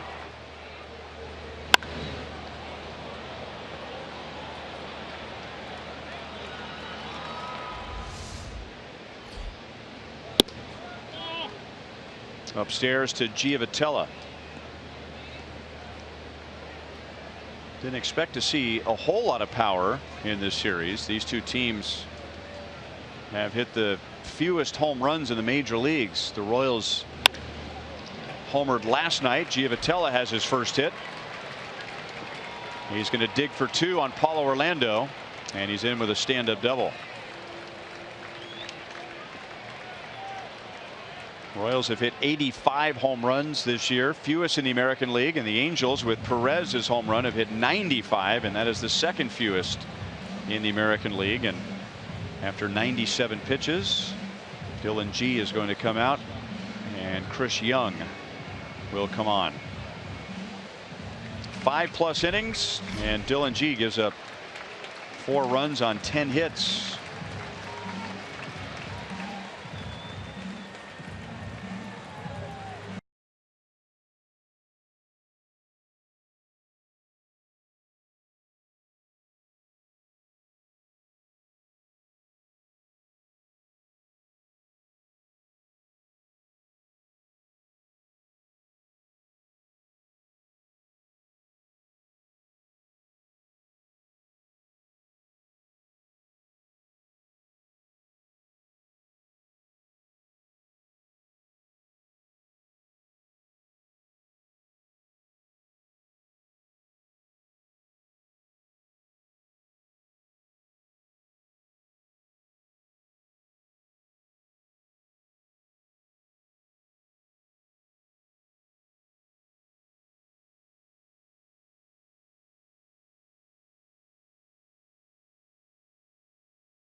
Brought to you by your local Kansas City area Chevy dealers. Visit for great prices on the all-new 2016 Malibu. By Panera Bread, food as it should be, with 24 KC Metro locations. And by Academy Sports and Outdoors, right stuff, low price every day. 4-0 Angels. They had an early 4-0 lead last night. 4-0 after the home run by Carlos Perez, and now Chris Young comes on with Johnny Giavotella at second base and nobody out. And the top of the order coming up. Got to be careful with that fastball with Unell. He's hot. 3 for 3. Single, double, single.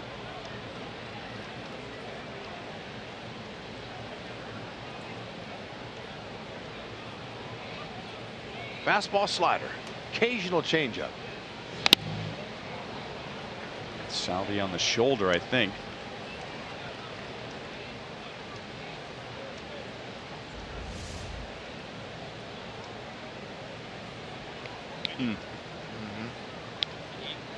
Squarely.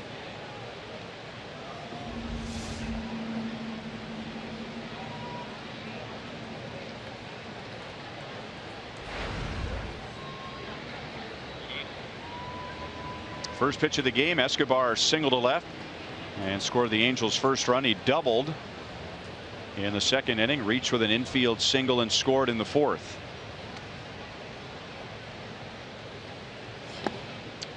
Unell second in the league with runners in scoring position with a .413 average. Not surprised. He's having a good year offensively.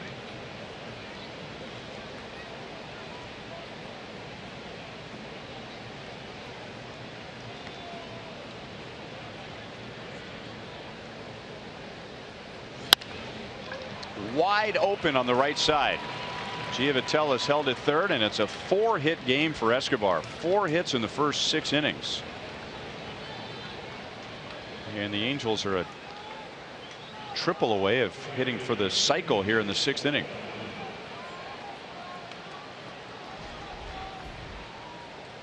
Phillips 66 shows us what's in the tank. And here's one item that makes the Royals bullpen one of the best in the major leagues. The fewest inherited runners scoring. 3rd in the American League in that category.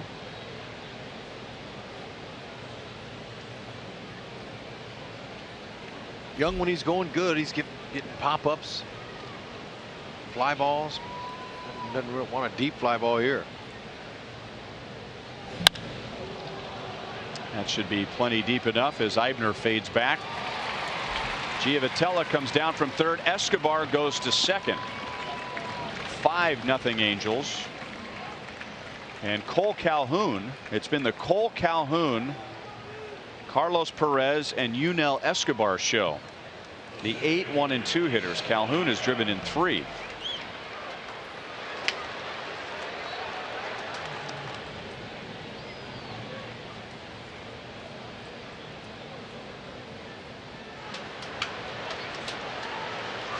So a big advance for Escobar to take second base. That takes a ground ball and a double play out of the mix. And the play was right in front of him. He took that and did that on his own. It's a good read. Now, if Eibner's throw is accurate, it would have been close. He took a chance. Got to be a perfect throw. Mike Trout had an infield single and an RBI in the 4th inning.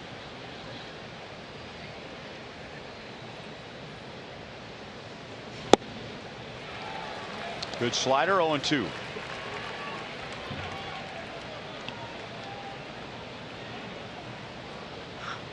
Mike Trout is the first player in Major League history to finish in the top 2 of the MVP voting in his first 4 seasons.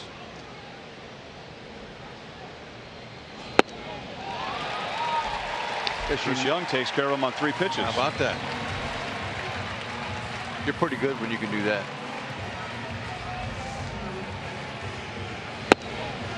Young went right through him.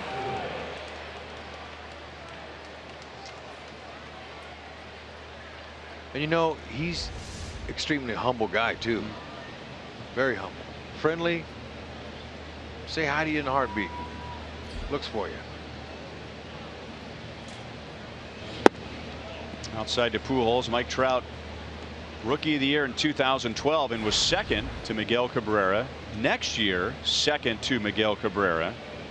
Then he won the MVP in 14 and was second to Josh Donaldson last year. Oh man, that's consistency. That's all you want. 1-1 on Pujols. And while we're talking about award winners, Albert Pujols, 2001 National League Rookie of the Year, 2003 batting title, 2005 MVP, 2008 MVP, 2009 MVP. Also finished second a couple of times. Paulo Orlando got a good jump and makes a play in deep center field. Carlos Perez homers. Cole Calhoun drives in his third of the game. And the Angels have a 5-0 lead.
His first start in almost exactly 2 years, and he's held the Royals to 3 hits in 5 innings. He's only thrown 66 pitches, and he has a 5-0 lead.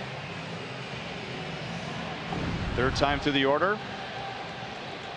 Escobar, Cuthbert, and Hosmer. Barbara Fowler from Overland Park is our Sonic Slam contestant.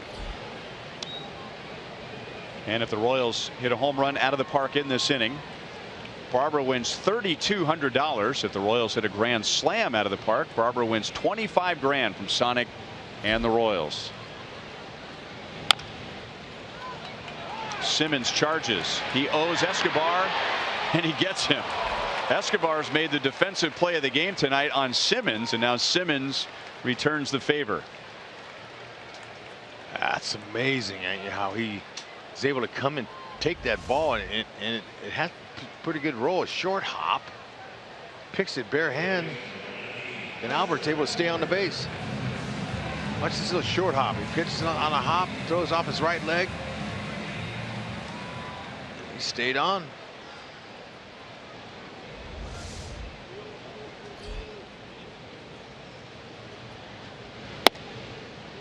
Strike to Cuthbert. Chesler is struck out and single to left.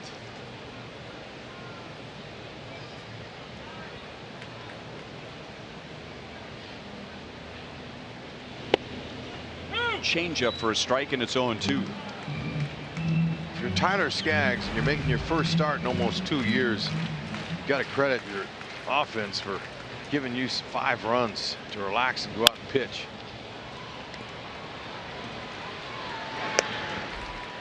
Two down. Mentioned he's from Southern California. He grew up in Santa Monica as an Angels fan, and then the dream come true. The Angels take him in the first round in 2009. And then 1 year later traded to the Diamondbacks for Dan Herron, who was one of the premier National League pitchers at the time. So just part of one season with his favorite team on to Arizona, and then 3 years after that the Angels reacquired him in a 3-team trade which involved Mark Trumbo, Trumbo going to the Diamondbacks. Skaggs back to the Angels. It was a deal that also involved Adam Eaton going from the Diamondbacks to the White Sox, and Hector Santiago, whom we saw last night, going from the White Sox to the Angels. And Tyler Skaggs, after a 5-pitch 4th inning, has a 7-pitch 6th inning and a 5-0 lead.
Five nothing Angels after winning last night 6-2. All 5 runs are charged to Dylan G, who went 5 innings. Chris Young got all 3 outs in the 6th inning. There's Hector Santiago, who was the winning pitcher last night. His 9th win of the year, giving up 2 runs and 5 1/3, and now his teammate Tyler Skaggs has held the Royals scoreless through 6. A low strike to Daniel Nava. 0 for 3 with 3 flyouts tonight. 2 to center, 1 to right.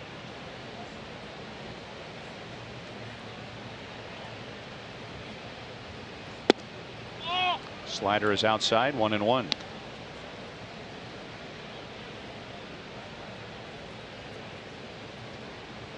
The Angels this year have been like the Royals last year. They are very difficult to strike out. Royals pitching has only struck out 2 Angels. Mike Trout struck out against G in the 3rd, and then Chris Young struck out Trout in the 6th.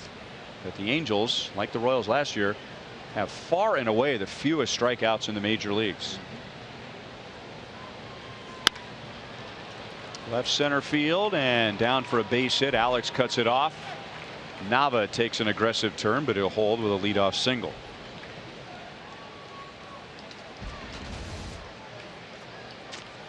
Panera takes us around the league. That's the trade we were talking about. San Diego and Toronto. Melvin Upton Jr. going from the Padres to the Blue Jays. And they go extra innings.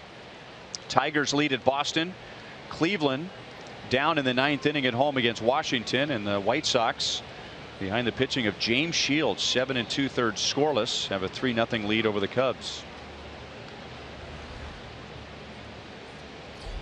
James Shields has settled down a little bit after his first few outings for the White Sox. They went so good. Simmons is out.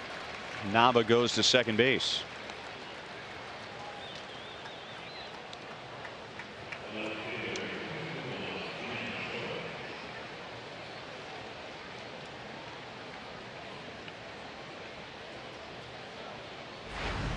Ji-Man Choi is 0 for 3. He made what looked like a big out in the 1st inning. Angels had a run, and remember, they had a 4-run 1st inning last night. 1 run home tonight in the 1st, and the bases loaded And Choi hit a line drive to the left side of the infield, but it was caught by Cuthbert. And the Royals really dodged a bullet, allowing just 1 run in the first inning. But since then, the Angels have scored 2 in the 4th and 2 more in the 6th.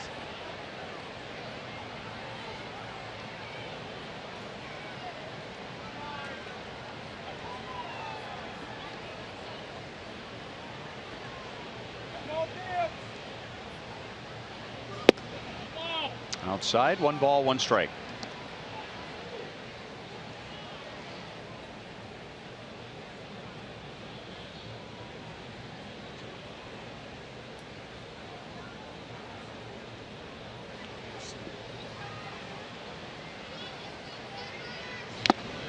Foul tip, 1-2.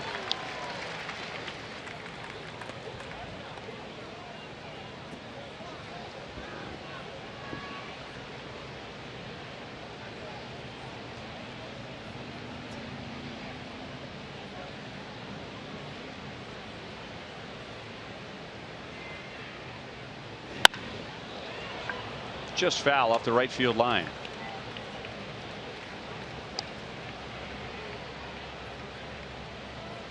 Got that 1 hit last night on a breaking ball by Kennedy, and it was kind of a hanger, and he's able to pull it. That's a slider there, so you're almost doing him a favor by throwing him sliders out over the plate or off-speed pitches.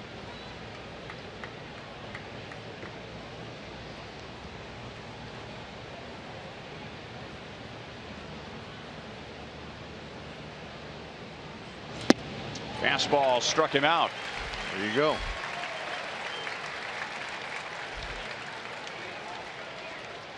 Follow Royals baseball live on your phone and tablet with MLB.com at-bat app. Stay up to the moment with game day video highlights, StatCast, bilingual access, split views, radio broadcast, news, and more. Blackout and other restrictions apply. Download MLB.com at-bat, the #1 app for live Royals baseball on your phone and tablet.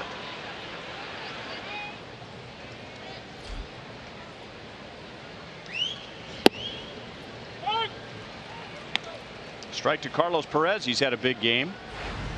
3 hits, 2 singles, and a home run. 2 runs scored.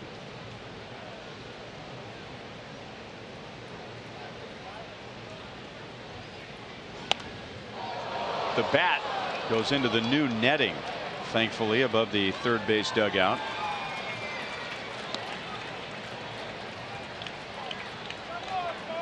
Ball went in one direction, the bat went in the other. And last year, that bat would have ended up in the crowd. I was talking with Gary DiSarcina, the Angels' first base coach. And when he came off the field last night, I saw him giving away a lot of baseballs. So I saw him before the game. And I said, DiSar, way to take care of our fans giving baseballs away. He goes, yeah, it's hard, though, because you guys got that net over the dugout. You can't throw it over them. I got to go under it. And I said, well, you know what? Our fans are happy that they can sit behind the dugouts here and get on their phones, bring their kids, and sit there and be comfortable knowing they're not going to get hit by a bat. Look at DiSar. He's looking up here because we talked about it before the game. I said, DiSar, look, we're saving our fans here. It's worth it. Then I went on to tell him. What, is he listening to the broadcast tonight? No, but you were talking about him and he tipped his helmet to you. Well, it's because we talked about it before the game. And he looked up here and said, yep, there you go. And I said, right, we protect our fans here. Yeah, DiSar, as my former shortstop, we turned 2 a lot for 3 years there with the Angels. Good guy. Heck of a shortstop.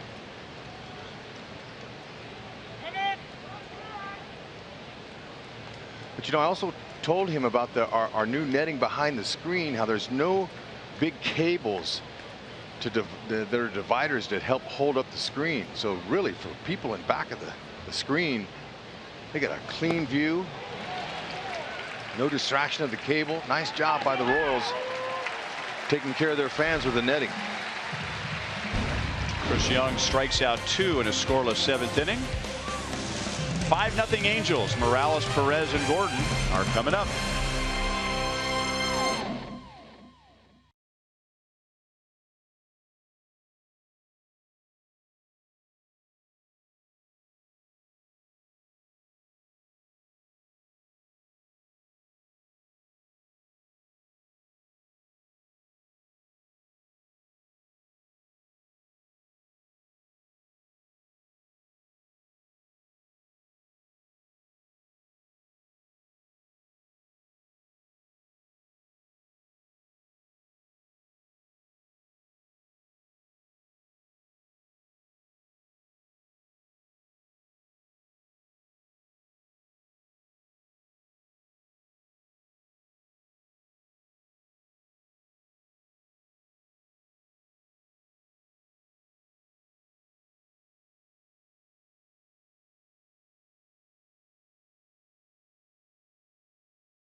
Tyler Skaggs, and Angels fans could only dream of where they would be if they had him all season.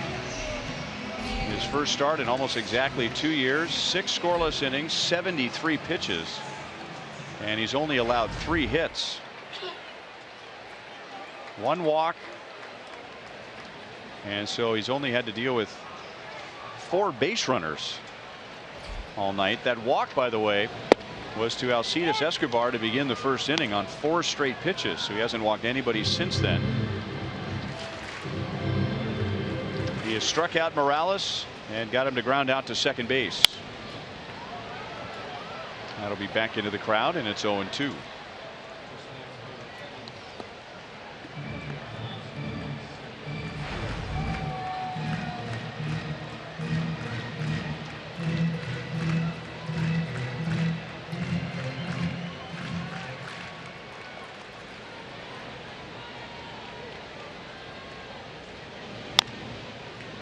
Still no balls, 2 strikes. I'm just looking at the list of some of the Angels on the disabled list right now. Pitcher C.J. Wilson, they spent a lot of money on him to be a top of the rotation guy.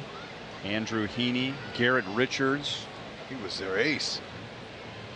Nick Tropiano is a starter. They've had a lot of, so good for them. And good for Kendrys. Oh man, what a play. Cole Calhoun diving into the gap to get Kendrys Morales. Oh man. Whoa. We'll call that our AT&T high-speed replay. He plays hard. This is one of the hardest ball players there are, and he's not afraid. I thought that was going to drop for sure. Calhoun out of nowhere. Yeah, making redheads proud all over. That's a nice play. Look how he dived, Ryan. Look how he dove. And look where he landed, on his chest. Didn't land on his arm, but he landed on his chest. We talk about how you dive to stay off the disabled list. You hurt your shoulder. That's exactly how you do it.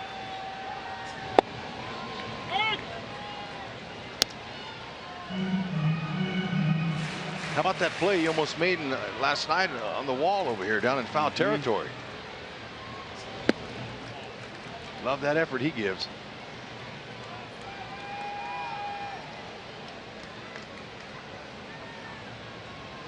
Damaged the wall. Last night's leap. Damaged the Evan Williams signage panel. The evidence is there.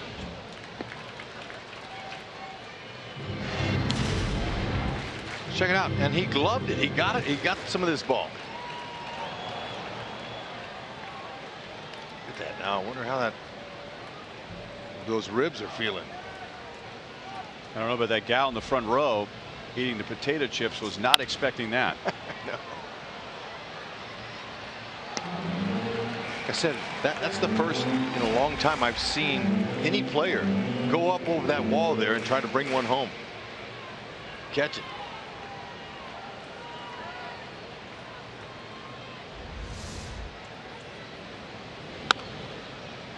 Pulled over to the Angels dugout. 1-2 on Salvi. Line to third, leading off the second inning. Lost a hit on a diving play by Yunel Escobar and fouled out to first in the fourth.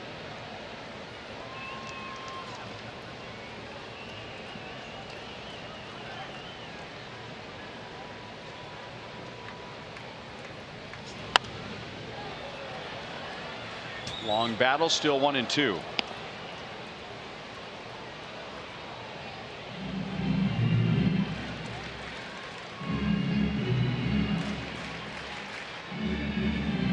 Royals have only left 3 runners on base in 6 innings against Skaggs. They've only had more than 1 runner in an inning once. Escobar led off the first with a 4-pitch walk, so Skaggs probably feeling some jitters after not pitching in a big league game in 2 years. But he worked around that, and then with 2 outs, the Royals got back-to-back singles in the third. Paulo Orlando had a leadoff single in the 5th, and that's it. Strikeout number 4. 2 down. Time for a Mazda game break. Ichiro Suzuki closing in on 3,000 hits. That's base hit 2,997 against the Philadelphia Phillies. The Royals will be going to Miami, but I think Ichiro will have that pretty well taken care of. The Royals will be in Miami in late August, August 23rd, 24th, and 25th.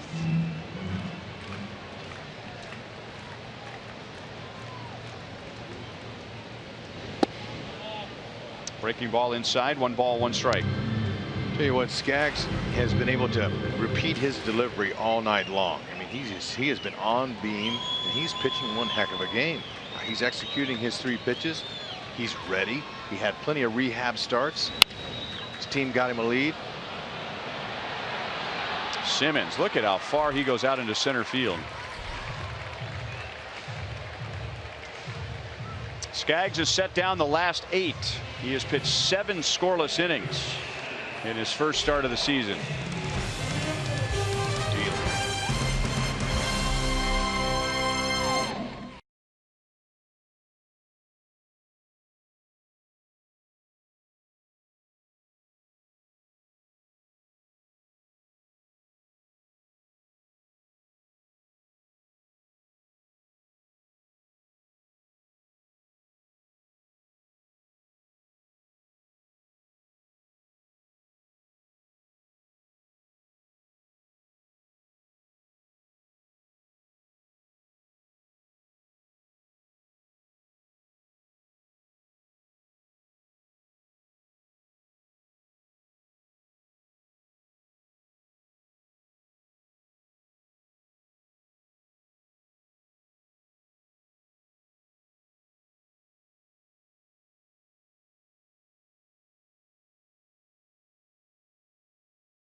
It's the effort of Andrelton Simmons. He may have been told that that's it for him tonight. 7 innings, 88 pitches. You can imagine what's stirring up inside of him after having Tommy John surgery 2 years ago, and his rehab took longer than normal. This is his first start in almost exactly 2 years in the big leagues, and he turns in that. Yeah, and a lot of hard work. Good for him, and especially for the Angels. We mentioned all their starting pitching that have been out this year. Oh, they could use him. 3rd inning for Chris Young.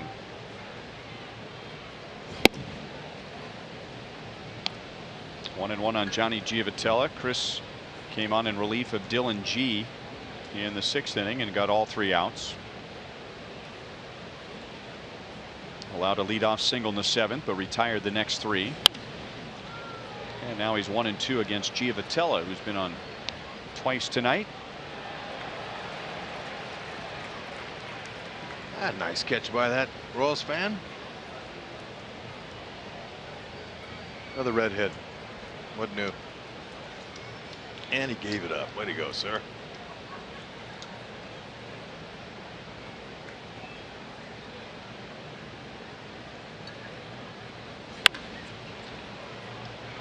Escobar out, still going out, slides, and it's off of his glove. Giavotella to second, and no, gonna say he was in there. Royals will take another look. Mondesi, I don't know if he's just being respectful in his first regular season big league game, but he didn't seem to protest the call of the umpire at second base, Dan Bellino. Well, you just got to give credit on one heck of an attempt. Now, we've seen Escobar make these plays before, but Giavotella, he is on a mission. He saw it all the way, and was he able to get his hand in there? Looks like he did. Great hustle. Oh man, what a difficult play this is. Especially when you're running. I mean, just missed it. He makes those plays routinely. Tough chance. And now Yunel Escobar, who has 4 hits tonight. 3 singles and a double. He has scored twice. Giavotella to third, and he caught the Royals off guard. How about that? Got a great jump. Cuthbert was deep and couldn't get to the bag in time. Salvi put the ball right on that perfect spot right there. Just nobody there.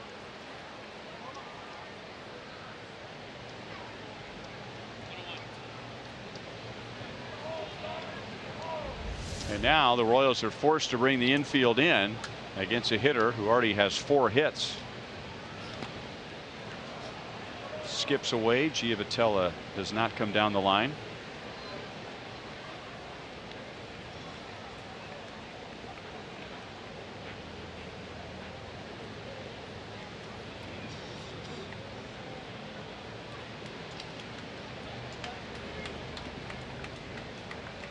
Escobar does have 3 5-hit games in his career.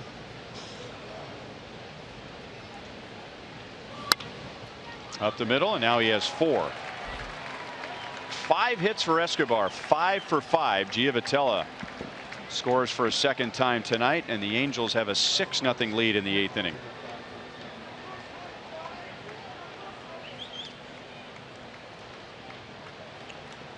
Fourth career 5-hit game. He is raking. Slider, he typically loves the fastball, but he stayed on that right through the middle. Kept his hands in, stayed down, leveraged that back leg as he's able to drop down and meet that pitch where really that's where Young wanted to put it.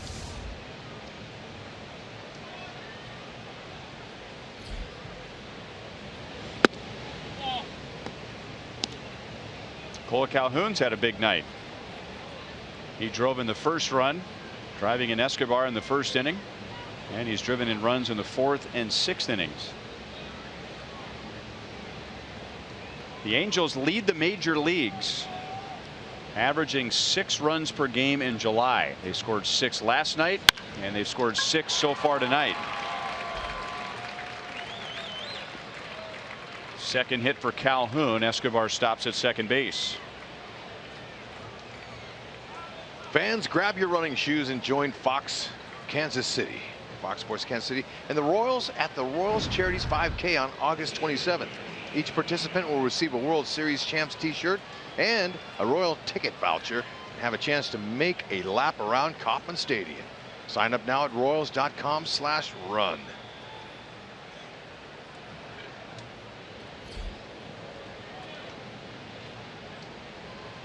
Two on, nobody out for Mike Trout. Didn't mean to do it. Trout has struck out twice, and he's driven in a run with an infield single.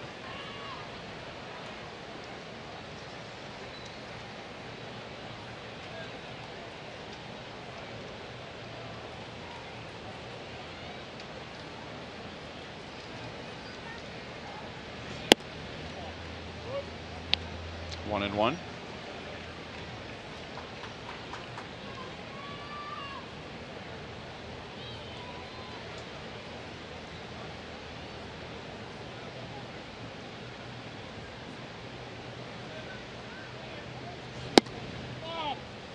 Slider is high, 2 balls and 1 strike.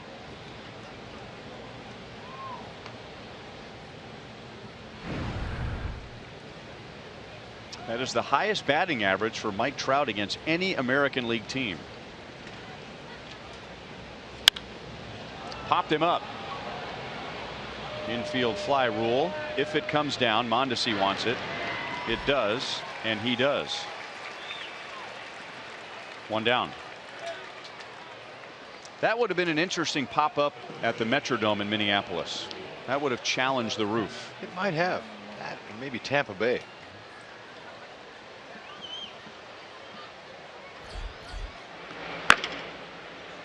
Peter Moylan warms up.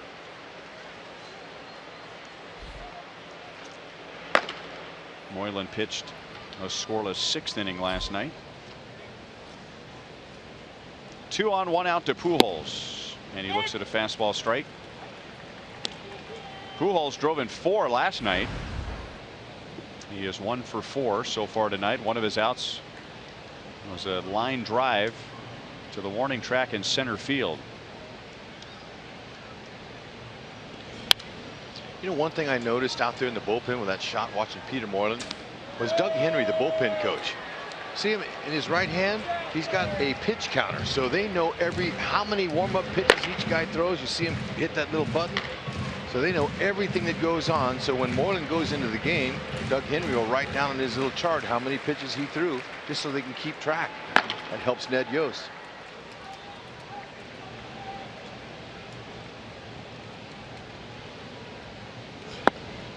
One and 2 on Pujols. And there are different stages of warming up, right? Play catch. And then what's the second stage? The third one they call getting hot. You're basically getting ready to come into a game. And once you get a pitcher to that point, you'd like to get him in the game. Into right field. Eibner makes a play, 2 down. So Doug Henry may get more than one phone call from the dugout. It's not just one phone call. Okay, get Moylan up. A lot of times, okay, have Moylan start to play catch, get him on the rubber, and then of course get him hot. Yeah. We're going to bring him in. Probably don't start the pitch counter until he gets on the slab. Halfway, I think, is the term, isn't it? The in-between term. 2 on 2 out to Daniel Nava. You know what was interesting too, before the invention of the phones in the bullpen and the connection with the dugout to the bullpen, you know, the manager and the pitching coach had signs for each reliever, and he knew his body language sign all the way from the dugout. And then they would always take their cap off in the bullpen and raise it to the bench if he was hot and ready to go in. Before the phone, but now the phone and technology's changed everything.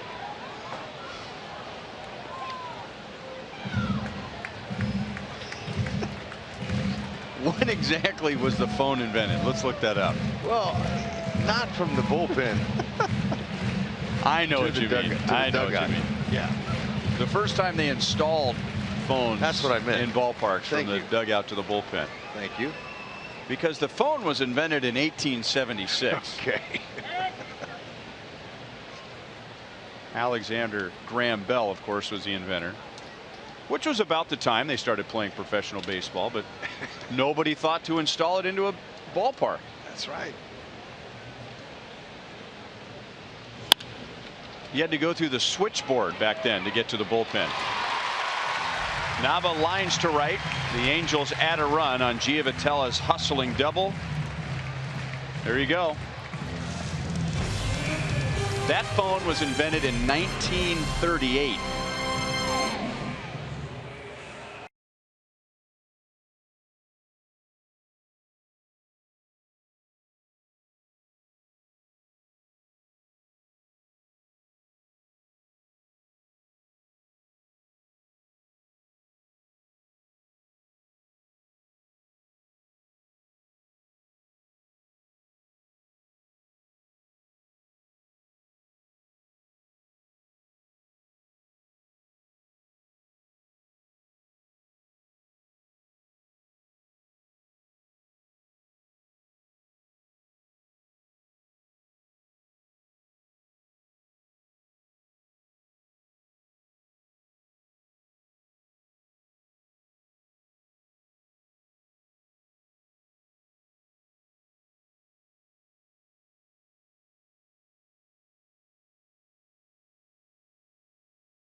Royals are down 6-0 as we move to the bottom of the 8th inning. Tonight's copyrighted telecast is presented by authority of the Kansas City Royals.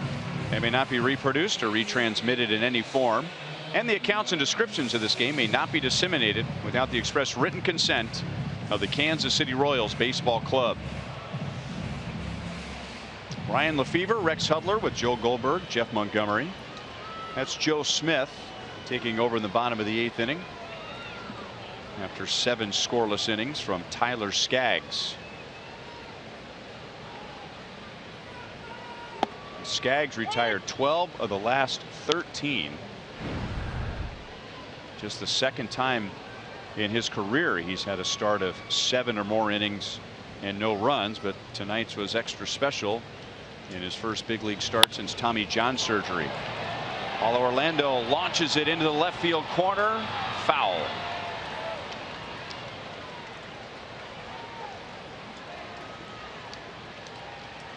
Joe Smith, sinker slider on that side arm angle.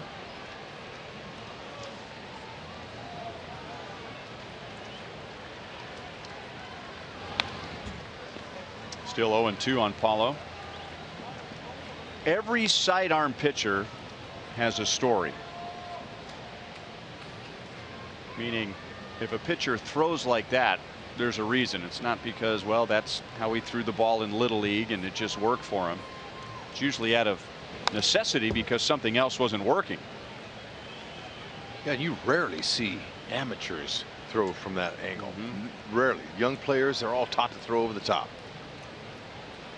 Sometimes because of injury. In the case of Peter Moylan, having some back issues and had to find an arm angle that was comfortable. Same with Pat Neshek. Simmons makes a play on Orlando. Paulo running hard up the line. In the case of Joe Smith, he was in college going to Wright State. He didn't make the team as a freshman as an overhand pitcher. So the coaches suggested he try and throw sidearm. And at first, Joe didn't like it. His dad didn't like it. But he made the team. Actually tried out for the college team twice throwing overhand, and the coaches trying to figure out a way to make him valuable to the team. And not only did he make the team, he was drafted. Mike Trout took an awkward route but makes a play on Brett Eibner. That's the second time that Eibner has lined to the outfield tonight. Not only was he drafted, he was drafted in the 3rd round after changing his arm angle in college. So nice move. There you go. Good story. Remember to vote for the Player of the Month at one of the 7 Rally House locations in the KC metro area. All participants will be entered to win a majestic prize pack. Raul Mondesi in his regular season debut is lined to deep center field, and he is flied into a double play. He bats left-handed for the first time. He batted left-handed when he made his big league debut in the World Series last year against Noah Syndergaard.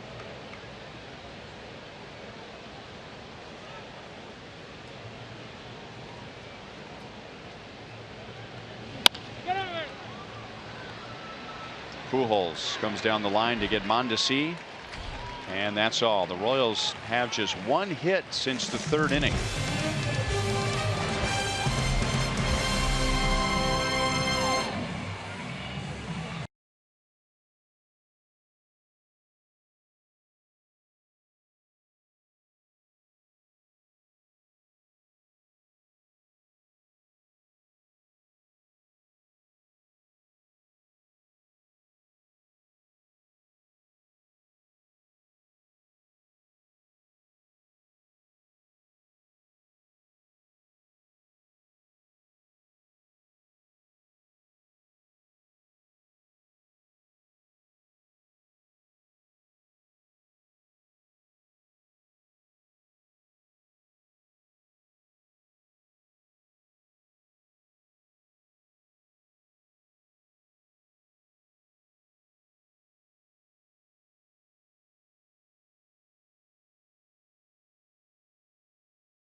He'll pitch against Danny Duffy tomorrow in the final game of the series.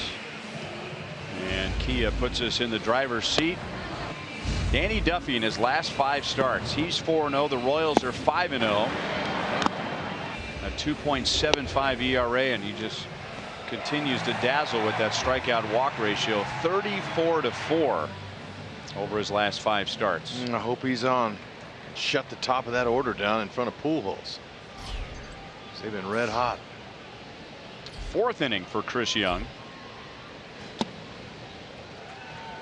Andrelton Simmons is 0 for 4. Chris has given up 1 run in his 3 innings.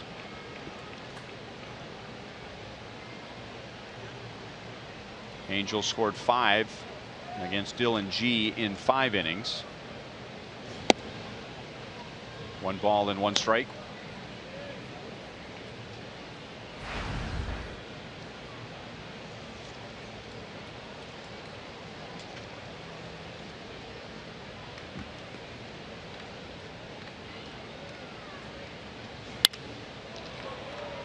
Sixteenth hit of the night for the Angels, and that's number 1 for Simmons. Hey, Kansas City Royals fans, next time you want to grab Royal seats, grab the StubHub app.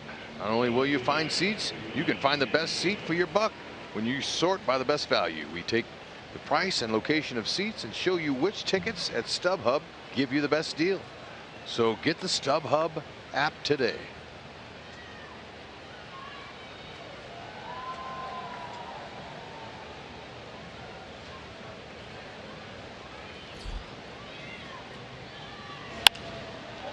G-Man Choi pops it up. Should be easy for Cuthbert. And that's the first out of the inning. Choi is hitless. He's 0 for 5.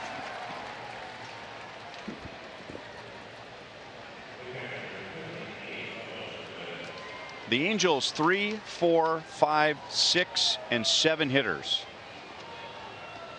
The big money guys, the big run producers.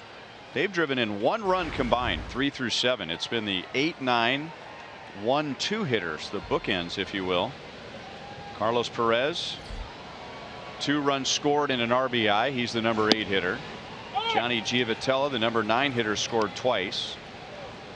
Leadoff man Yunel Escobar, 2 runs scored and an RBI, and Cole Calhoun, and number 2 hitters, driven in 3 and made a diving play in right field.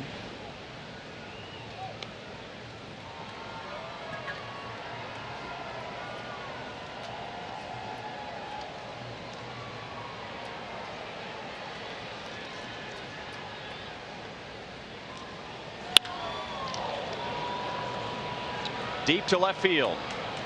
Alex at the wall, and he didn't get it. Paulo Orlando comes over from center field. It's a double. Simmons goes to third, and Alex appears to be all right. Off the bat, I thought he had him his 2nd home run.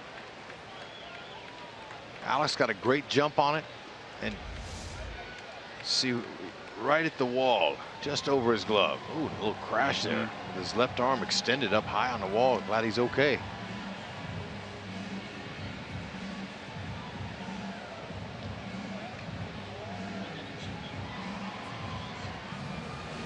Look at Paulo Orlando. Right there. That ball wasn't in left center field. That ball was in straightaway left field. And it's a 6-0 game. If another run scores, you could say, well, what's the difference between a 6-0 game and a 7-0 game? And Paulo Orlando was right there immediately after the ball rolled away from the left field wall. Yeah, and Alex knew it. That's why he didn't hurry to get up. He saw him coming. That's just great awareness, good hustle. Slider strike to Giavotella. Last night, Alex Gordon.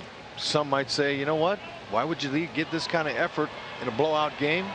It's because the Royals don't quit. They play hard. This is a great signature catch by Gordon, who's always going hard, and a Royals trait. Never giving up. Giavotella slicer off the line and off the side railing. And, you know, the team's going through a little bad rut. They got a little hitting virus going on here at home, which has been unusual. We haven't seen this at the K all year long, doesn't mean that these guys are out of it by any means.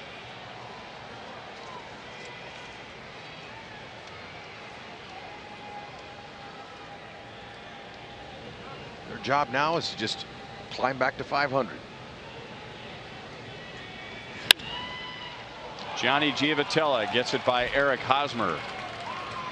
And against his former team in his former home, he has 3 hits. He scored twice, and now he drives in his first run. And that'll do it for Chris Young.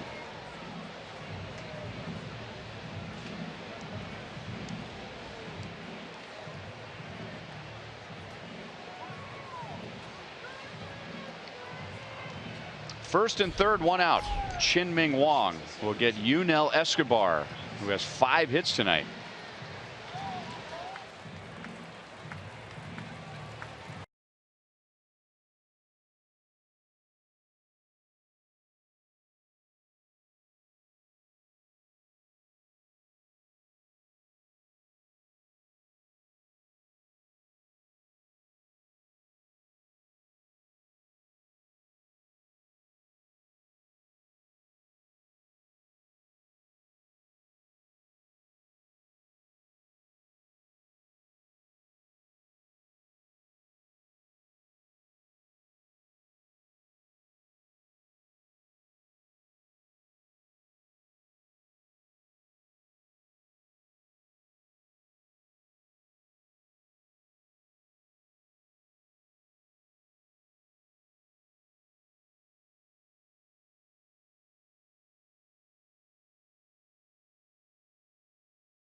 Gives back to schools across Missouri, so play it forward with the Missouri Lottery.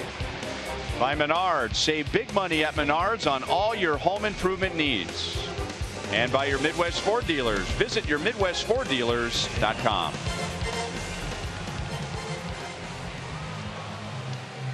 Chin-Ming Wong comes on with runners at first and third and 1 out. He pitched the 9th inning last night and allowed a run. And Yunel Escobar is trying to become the 4th major leaguer this year to have a 6-hit game. That's a good week, 2 weeks for some hitters. He has 4 singles and a double. It's his 4th 5-hit game of his career. The last time the Royals allowed a 6-hit game was 8 years ago, and it was Johnny Damon, the former Royal, at Yankee Stadium in 2008, and that 6th hit was a walk-off hit. Wow, pretty special.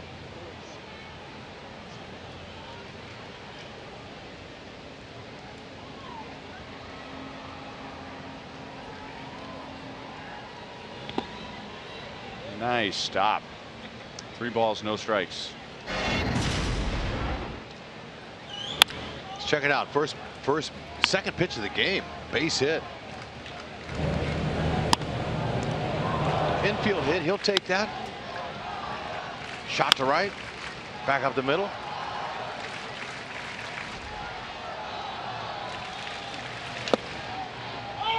Three balls, 1 strike. Ready to take off his shin guard there. He was happy to take a walk. You think he'd be hungry for that 6th hit. Want another strike to get a chance for 6 hits. That's right.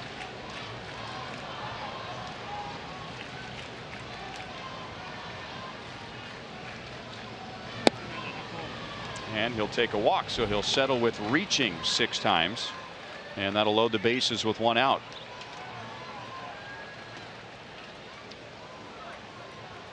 Well, you know, he could have easily swung at that pitch and fouled it off, but he was okay with staying 5 for 5. Comes out for a pinch runner.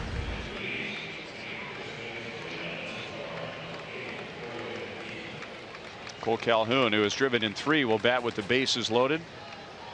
Gregorio Petit, who came into the game late defensively last night, will run for Escobar.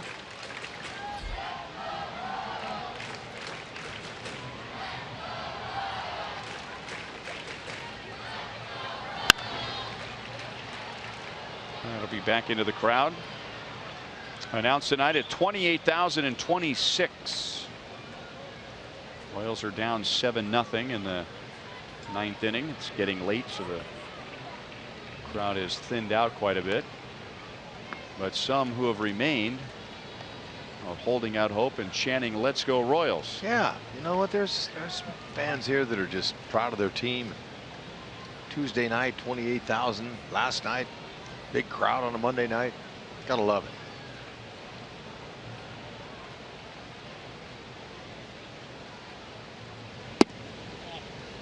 Inside, 1 ball, 1 strike.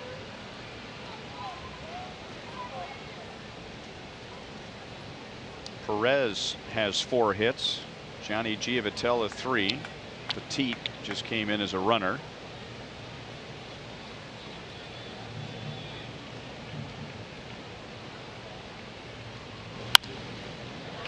One and 2. Cole Calhoun listed at 5'9", and maybe he is 5'9", but he doesn't strike you as a guy who's a big power hitter, and he wasn't much of a power hitter in his first 3 big league seasons, and then he hit 26 last year, which was more than he hit in his first 3 years combined. He's confident in who he is. He's recognized his pitches that he can handle. When you've got a few years under your belt and you're hitting at the top of the order of a big league team, you got confidence. That's what happens. He believes he belongs, and he wants to do more than just stay. He wants to get paid.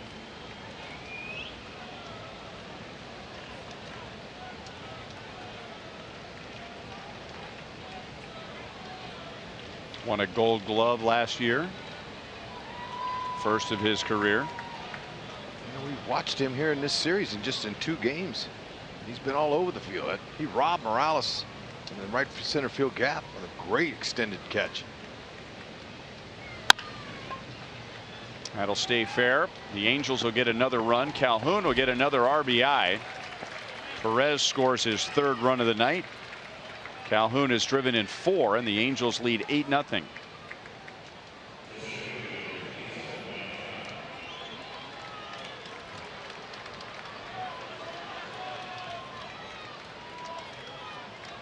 That run is charged to Chris Young. Young is still responsible for a Giavotella at 3rd. Petit, runner at 2nd, is the responsibility of Wong.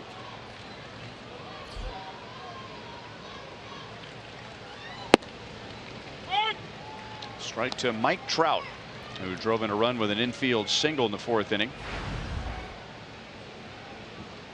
8 runs, 18 hits for the Angels, and from their 3, 4, and 5 hitters, all they have is 1 RBI combined.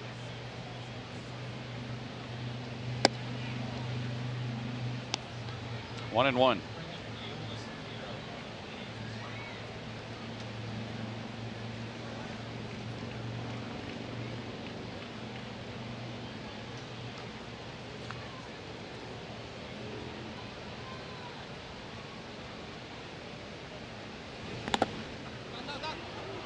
Stays right around home plate. No advance for Giavotella. 2-1 on Trout.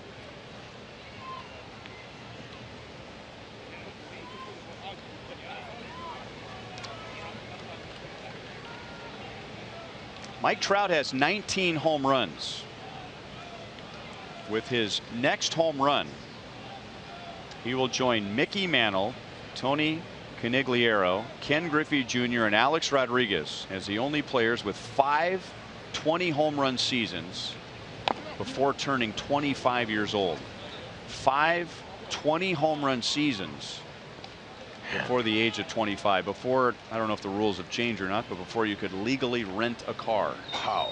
You know, that's extreme talent. You know, and I bet back in those days, those players weren't on travel ball baseball teams like are so popular nowadays. So you wonder how good those players got at that early, you know, in their careers. Just talent.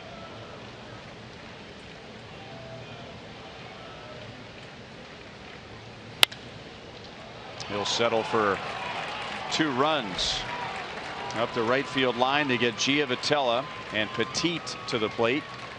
And now it's 10-0 Angels, and Trout is driven in 3.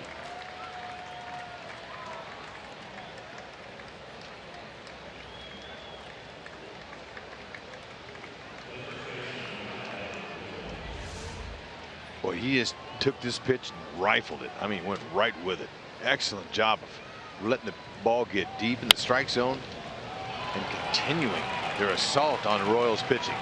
19 hits now.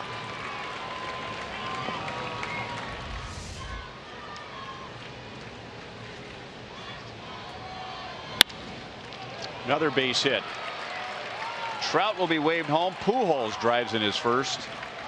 It is 11-0 Angels. And Pujols is driven in 5 in this series. Angels have scored 5 in this 9th inning.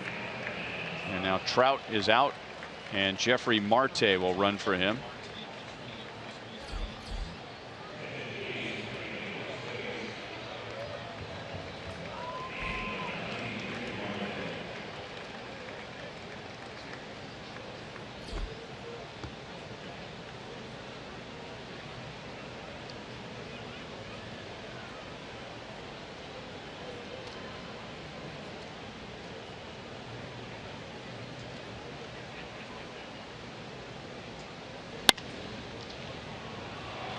That's just foul. Wow.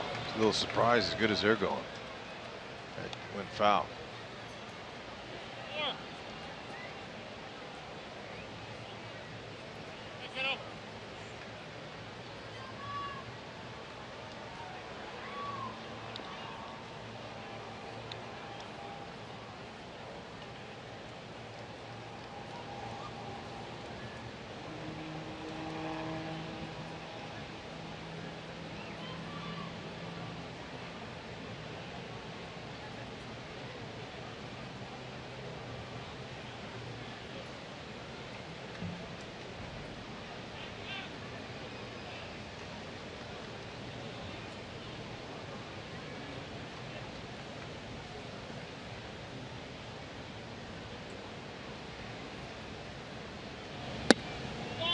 Inside, Daniel Nava and G-Man Choi are the only Angels tonight without either a run scored or an RBI. Nava's 1 for 5. Choi is 0 for 5.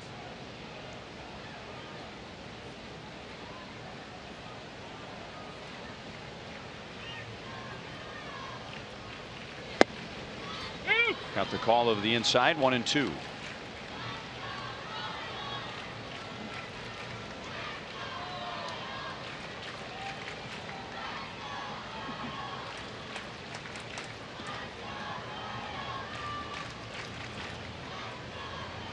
Angels have 11 runs on 20 hits.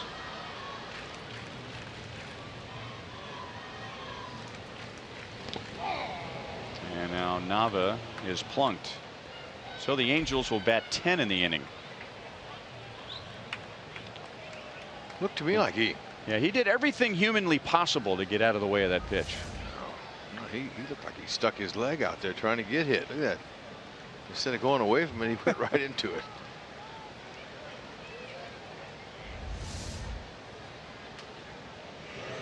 So most hits allowed by the Royals this year by 4.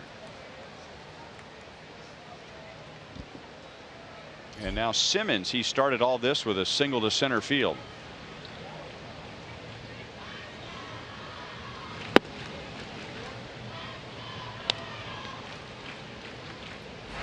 And Simmons' only hit tonight, 1 for 5. He's had a very good night on defense.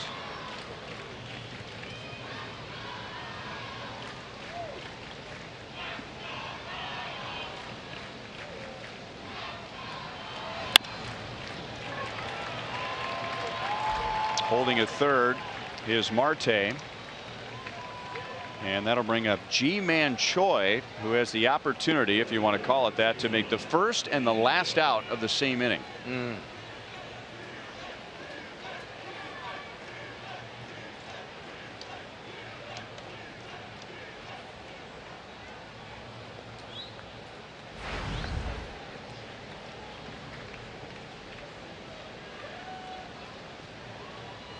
Was that a kangaroo court fine if you made the first and the last out of the same inning? Could be. Yep. I've heard of it before. So most hits allowed by the Royals in 3 years, 3 seasons.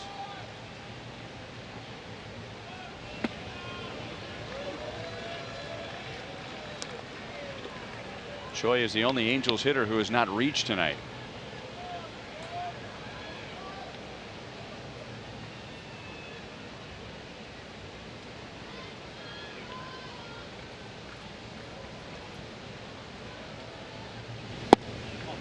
Two balls, no strikes.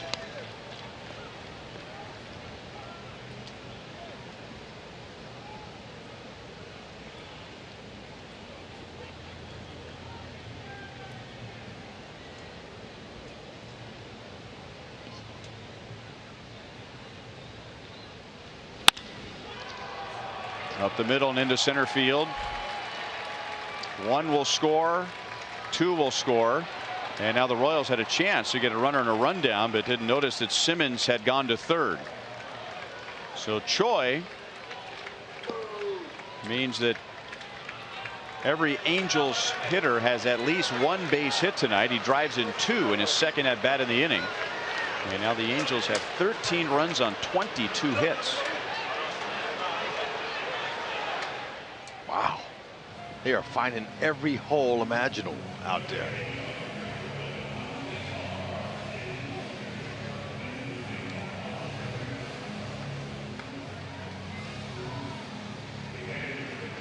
Chien-Ming Wang is just taking one for the team. There's nobody warming up behind him. Sure, that's what Dave Island told him. 2 outs. You got enough in you to get one here. Let's go. And now Carlos Perez has a chance for a 5-hit game. Talking about unique major league debuts, and Raul Mondesi making his regular season debut tonight, made his actual big league debut in the World Series. Carlos Perez in his big league debut had a walk-off home run up the right field line, foul. 1 ball, 1 strike.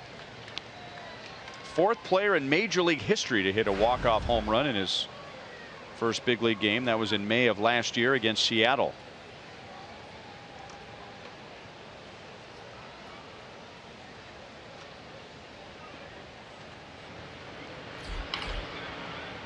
And now Drew Butera warms up. Butera's already pitched 1 inning for the Royals this year.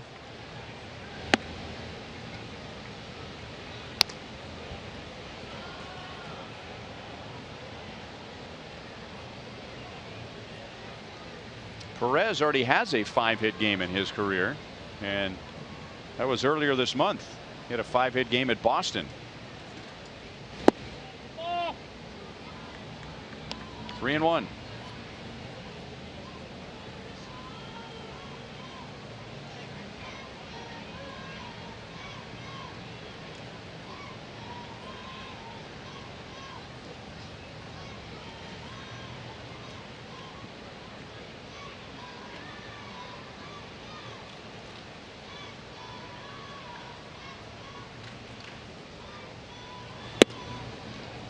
Bases loaded for Giavotella.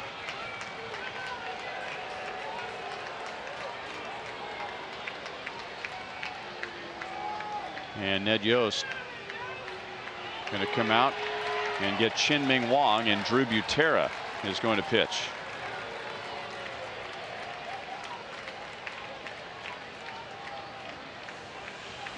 So there's taking one for the team as far as giving up hits and runs, and then you get into that area where you're worried about a pitcher getting hurt. So Wong comes out. Drew Butera jogs in, needing to get one out in the top of the 9th inning.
Inning, they have the bases loaded with 2 outs.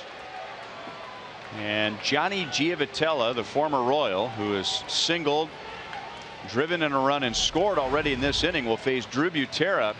And this is Butera's 5th major league appearance as a pitcher. And we just showed you that he's already pitched this year. Last month against the Astros in a 13-5 game. 1 ball, 1 strike. Giving the crowd something to cheer about. 86 on the black. And in that game against the Astros, he pitched a scoreless inning and he struck out Marwin Gonzalez. Next is in a changeup.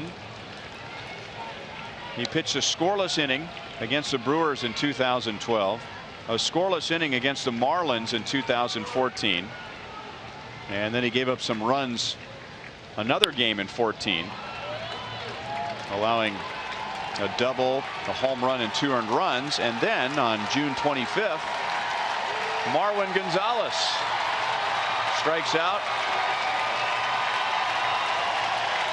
and a scoreless inning. And the crowd is into this one. They haven't had much to cheer about tonight. 3-2 on Giavotella. 92 from Butera. Wow. That is some gas right there. Challenge him. Ground ball. Inning over. Can't be that easy. Drew Butera comes on, faces 1 batter, and gets the last out.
Yikes. 13-0 Angels. 22 hits. That's the most hits against the Royals in 3 seasons. And the Royals needed to use Drew Butera to get the final out of the top of the 9th inning. Well, those are some crooked numbers for the wrong team. Jeffrey Marte stays in the game at first base. He ran for Pujols. Gregorio Petit stays in the game at third. He ran for Escobar.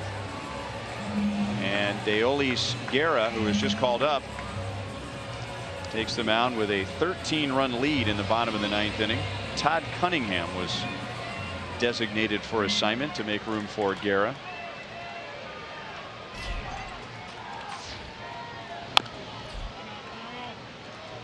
Guerra, he's got an 88 to 90 mile an hour fastball and a good changeup.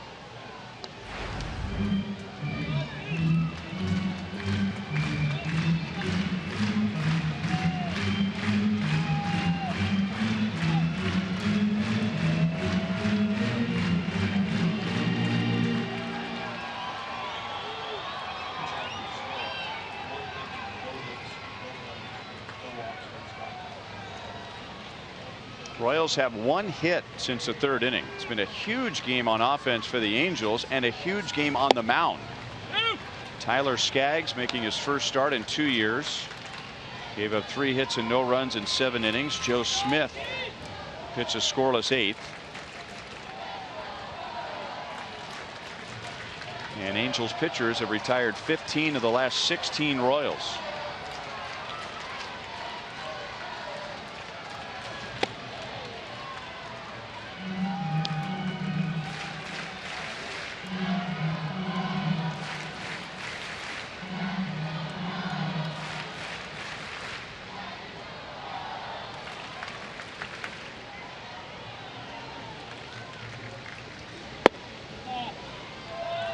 Two and two. Guerra has pitched with the Angels. He has pitched with the Pirates. He has been in the Minnesota Twins organization and the Mets organization. Right field, Cole Calhoun is there and makes a play. There's 1 down in the 9th.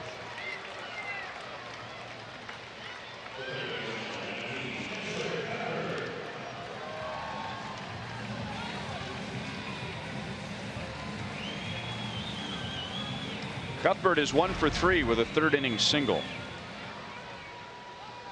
Royals are 2 outs away from dropping to 3 and 8 since the All-Star break. And 2 and 6 on this homestand.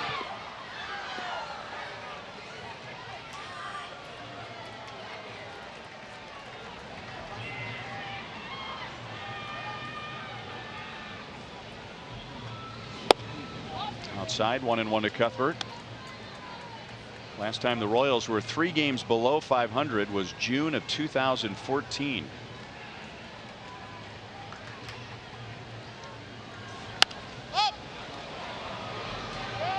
Marte to the railing and runs out of room.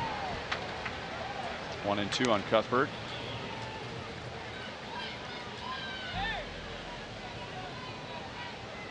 Coming up, Boulevard Royals Live with Joel and Monty. Angels have won this series. When they won last night, they clinched the season series. This has been a tough opponent for the Royals. 2-2 on Cuthbert. The Angels have won 16 of the last 21. 16 of the last 21 season series. But if you told Mike Scioscia that, he'd say, oh yeah, what about the 2014 American League Division Series when his team won 98 games during the regular season to lead the major leagues? And here come the Royals, who barely made it to the wild card game and swept the Angels. And they weren't expecting that whatsoever. Hit hard to Simmons. And 2 down. And the Royals backed that up last year during the regular season, and they went 6-1 against the Angels. The Angels could not beat the Royals. And it's changed this year, but look, the Royals got what they wanted. But I asked Mike Scioscia about that. Was it their long layoff? Because of all them wins they had quite a layoff in between the playoffs. and you know, watching the other teams clinch, and then the Royals coming to town. And he said, you know, the Royals just beat us. It had nothing to do with our layoff. Our guys worked out. We had, you know, simulated games and stuff. We played baseball, and the Royals beat us. So I respect that. He didn't make any excuses. And that's a valid question, Hud, because I think more times than not a long layoff backfires. But the Royals that year, they had a long layoff in between the Angels and Orioles series, and they swept the Orioles. And they had a long layoff in between the Orioles series and the World Series, and the Royals went all the way to 7 games.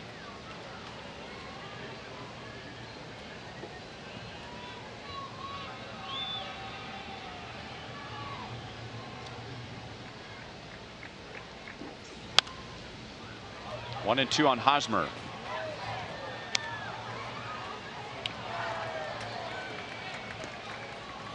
Well, Scioscia alluded to the great defense the Royals played in Anaheim against them in the playoffs.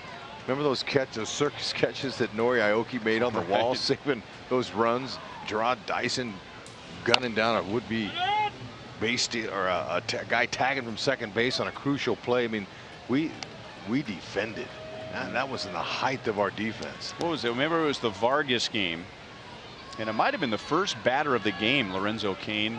One up against the wall, and then right later, maybe in that same inning, that Aoki made his play. Had runners on, threw himself up against the wall, and stuck his glove out, and the ball landed in it.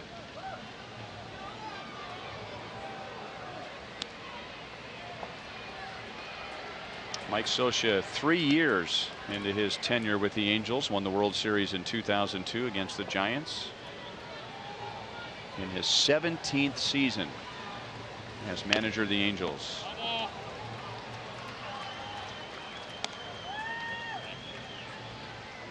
It was Cole Calhoun who led off against Jason Vargas, and Lorenzo Cain made that play up against the wall in right center field. Yeah, and Calhoun, he thought he got it. He thought it was a homer.